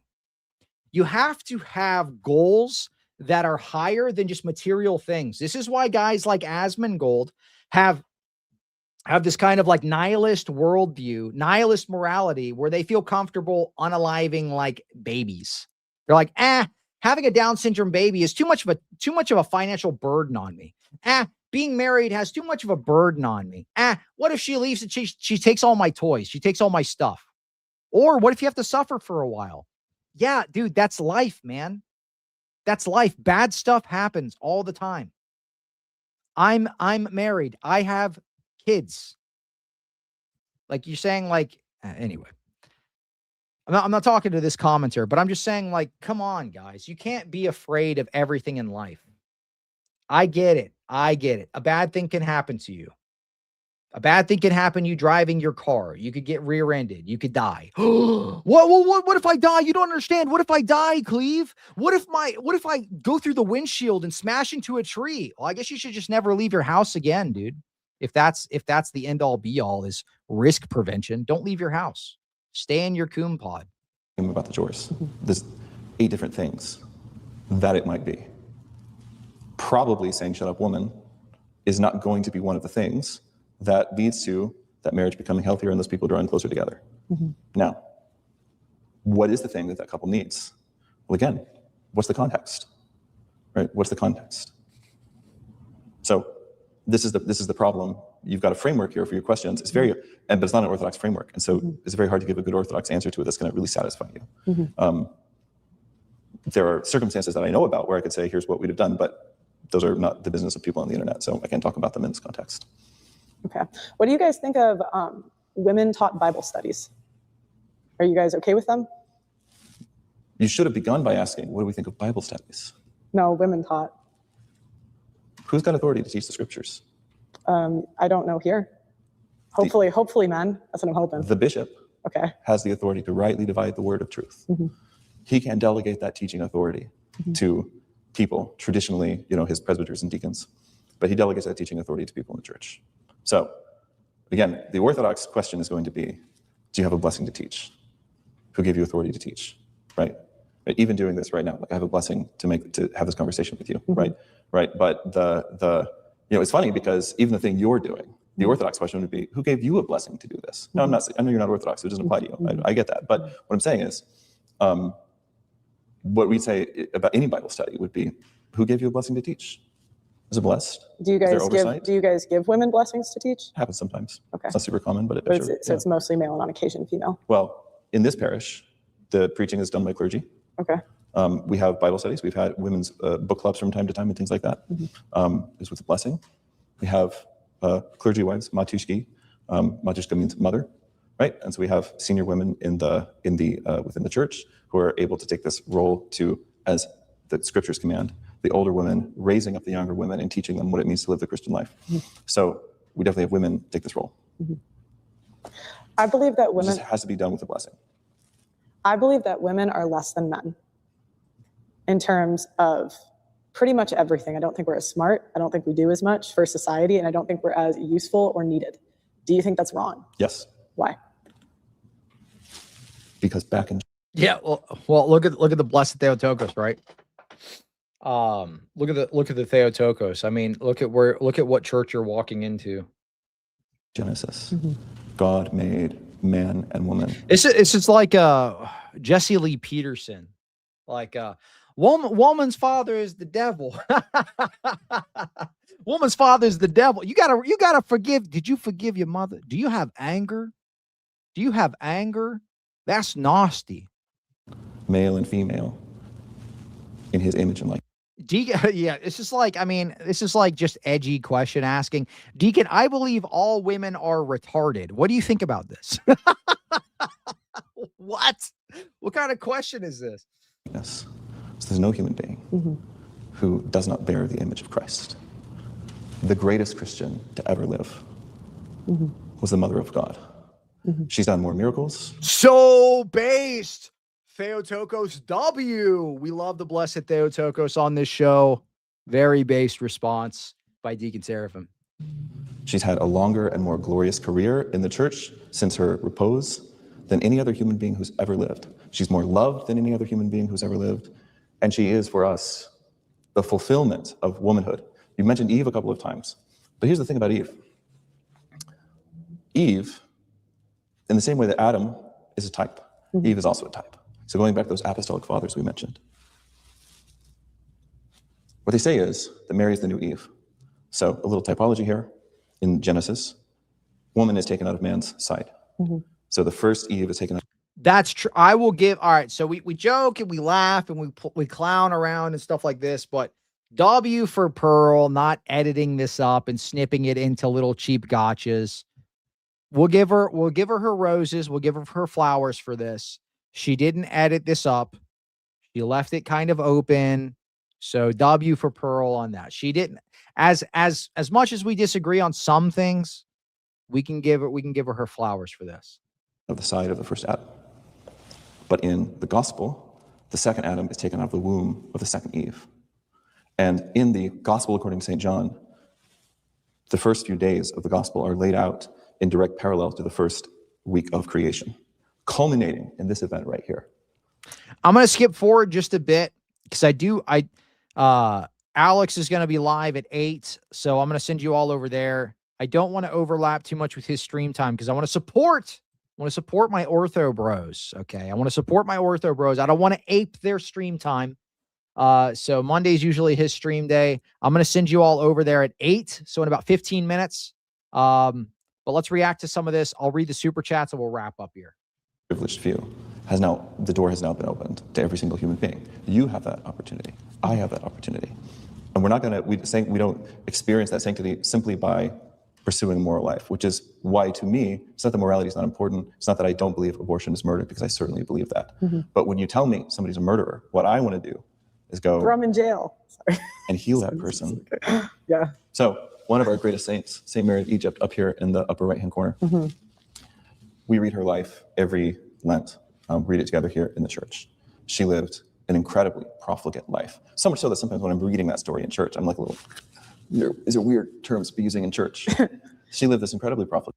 Okay, so somebody give me a timestamp for the St. Mary of Egypt part. We will cover that, and then I'll get into super chats and we'll wrap up. By the way, if you're not subscribed, go ahead and smash that subscribe button. This show keeps getting 1,000 consecutive live stream viewers and multiple different streams. We got to pump up the subscriber numbers. I get like 20K views on these videos and, but 21,000 subscribers. If every single viewer hits subscribe, the show would already be at like 1 million subs. Life. And then one day she came to if every viewer from the last month hit subscribe, we'd be at 1 million this month. To enter the church in Jerusalem in order to see a piece of the Holy Cross of the Lord which had been brought there. And as she approaches the doors of the temple, the Mother of God turns her away and won't let her enter. She tries to enter 3 times. She can't enter. Finally, she goes in front of the Mother of God and she prays this amazing prayer of repentance. And then she goes out into the desert and she never comes back. The only reason we know about her is because one day, eventually. Oh, so she just lived by herself? She lived out in the desert by herself for she survived? Decades. The way that we know about her. I cannot imagine a woman just is that there was in the desert. Is that there was a monk. Yeah. There's a monk. Oh, she found a monk to help her. Who? I knew. Okay, sorry. Go ahead.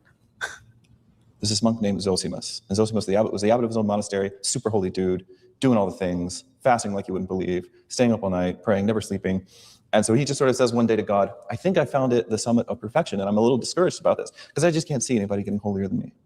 So God says, I want you to go to this one monastery in Palestine. So Zosimus goes there. Turns out everybody at the monastery is like more hardcore than he is. He's like, okay, I get it. But his lesson's not done. Because what they would do at this monastery, and this is kind of the origin of Lent, what they do at this monastery is at the beginning of Lent, so the 40-day plus some period before Pascha, Easter, the monks would each take a single loaf of bread, and they would they would prostrate in front of each other, ask each other's forgiveness, and then they would go in separate directions. And some of them would make it back alive for Easter, and others would die in the desert. This is what they did every year. The woman made it? So he goes and he crosses the Jordan, and he goes out into the desert. And they're out there in the desert. He suddenly sees what at first he assumes is like a She's trying to be funny, but it just comes off as really annoying. Like, he's trying to tell you the story of Saint Mary of Egypt, and you're like, and the women made it. Oh, and she needed a man. Oh, haha, that's my whole bit. I think women are stupid, and haha, hee. Aren't I funny and witty? No, dude, just let him tell the story, man.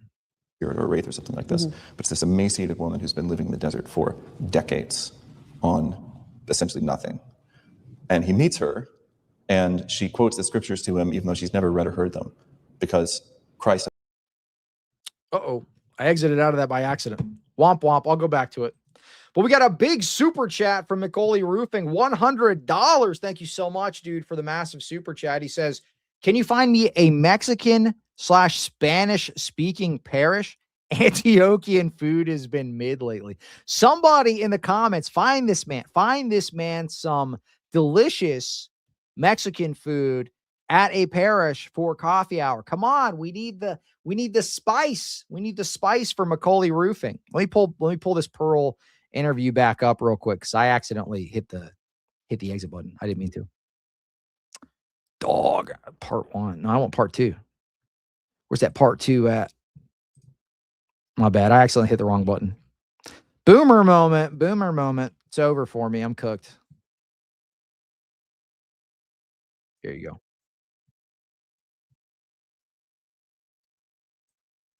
Is actually who I was sent to meet. And the thing we'd say about her is the reason that she's a saint, and the reason that we read her life at that moment in the annual life of the church is not because she was a paradigmatically moral person. Somebody goes out there and they find morality. That's great for them. I appreciate it if somebody was to share the world with you. I'm not interested in it. What I'm interested in is what Mary did in the desert, which was to find true repentance. So if a man has a wife or a woman that he's interested in church and she lies about her past, is that a case for an annulment? Father Stephen DeYoung says, Macaulay Roofing, Cajun orthodoxy calls for you. You need some of that Cajun food. Dude, that would be amazing. Imagine the potlucks, Cajun potlucks. You get the even on like the fast days where you can have like shellfish and stuff, you got a crawfish broil going on. Ooh, that would be good. That would be good. How did you get there from the story that I was just telling? No, it's just my neck. Hold on, I got to back up. Interested in church and she lies about her past.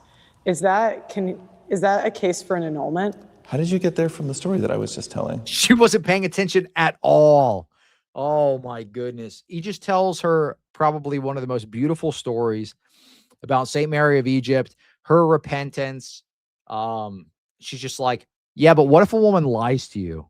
Can you get an annulment? What?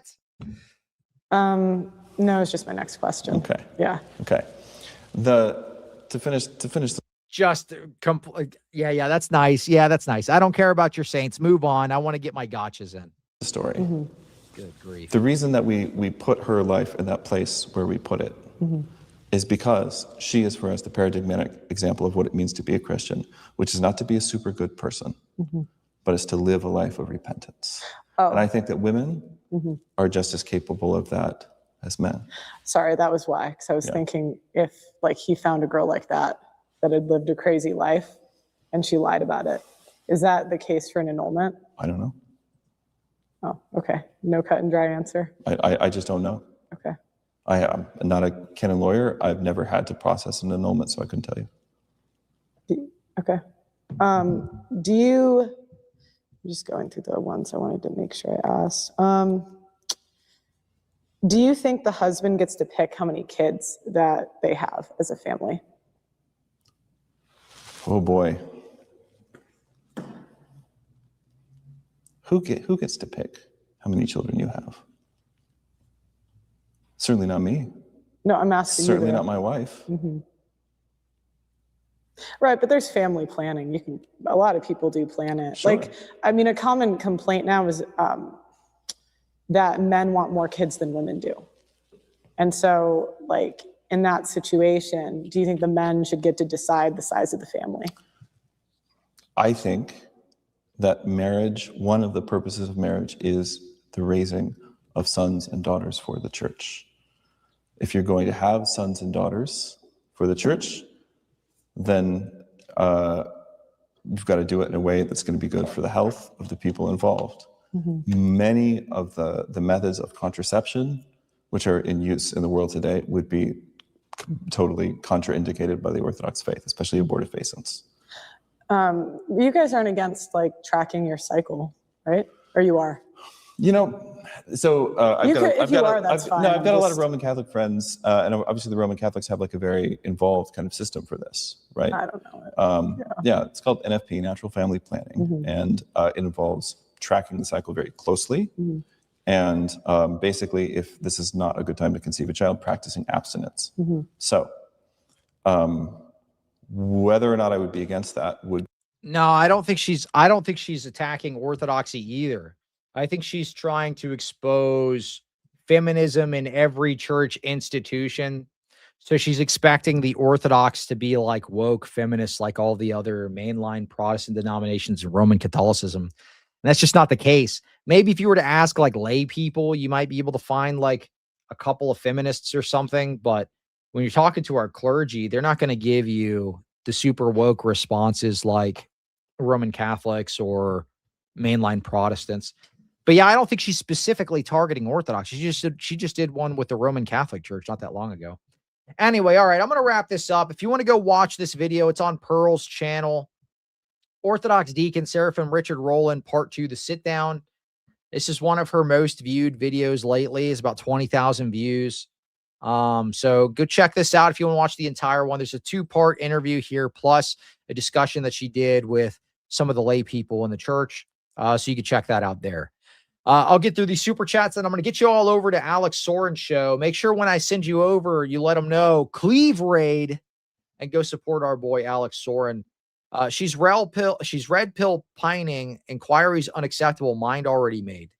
Well, pray for Pearl that she comes into the Orthodox Church and she changes her mind. Hopefully that is the case. Thank you for the $1 super chat. I appreciate you. St. Paisios speaks about evil eye. He says it's real that giving an evil glance can cause evil, but to prevent is prayer, not a pendant. Well, evil eye isn't just somebody looking at you mean and it making you like not watchful. I think you're maybe mixing up two things. Evil eye is something completely different. This is like an occult practice. You're right that it can take like it's a talisman or whatever, but this is more like a folk superstition.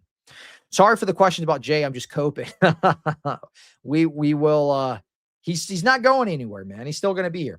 To be fair to Pearl, there are real people who could have these questions, and Deacon Seraphim is demonstrating how they could be handled with grace. Very true. It's almost as if she fell for atheist propaganda that the church was acting like the secret police. This is not how the church leads anyone. Yeah, it does seem that way. I hope Pearl finds a special guy to tell her to shut up one day. That's funny, dude. That would have been really funny if Deacon Seraphim in the middle of this conversation was just like just to prove that it's not an effective way to talk to your wife. He's just like, shut up, woman. Mid-conversation, just to see her reactions. Like, look, it doesn't work. I'm glad she did this. Deacon Richard handled it well and explained gender roles in the church well to anyone actually listening. Yeah, go check out that interview. I'm glad she didn't chop it up. I can't drive because I could crash. Right. Yeah. I think a lot of these dudes need to stop coping so much. Pearl in a Pearl Jam cover band. Women suck. Even flow. Yeah, that'd be funny. Her grounding is still liberalism, leaning to feminism for men instead of feminism for women, a rejection of nature, the red pill and its evasion of tragedy, and cave to transhumanism. It is a very materialistic worldview. That's true. Clash Pride, good to see you, dude. Does she know what sacrifice is? What about risk taking? Does she think the only risk a man should take is for money? This type of materialism is the same exact thing as feminism, just the other way. Yeah, exactly. Well, a lot of this red pill stuff just serves to make men more effeminate and weak and damages Western civilization. Because the guys, all the guys out there that watch this stuff, young men, they're just discouraged from having families and they waste their entire youth sitting in their coon pod. My wife made the Pearl Jam joke, by the way. Hey, very based. Their approach is endless what ifs instead of making executive decisions. It's actually the heart of liberalism, fear of the exception. Yeah, exactly. Fear of the exception. Protestantism as well.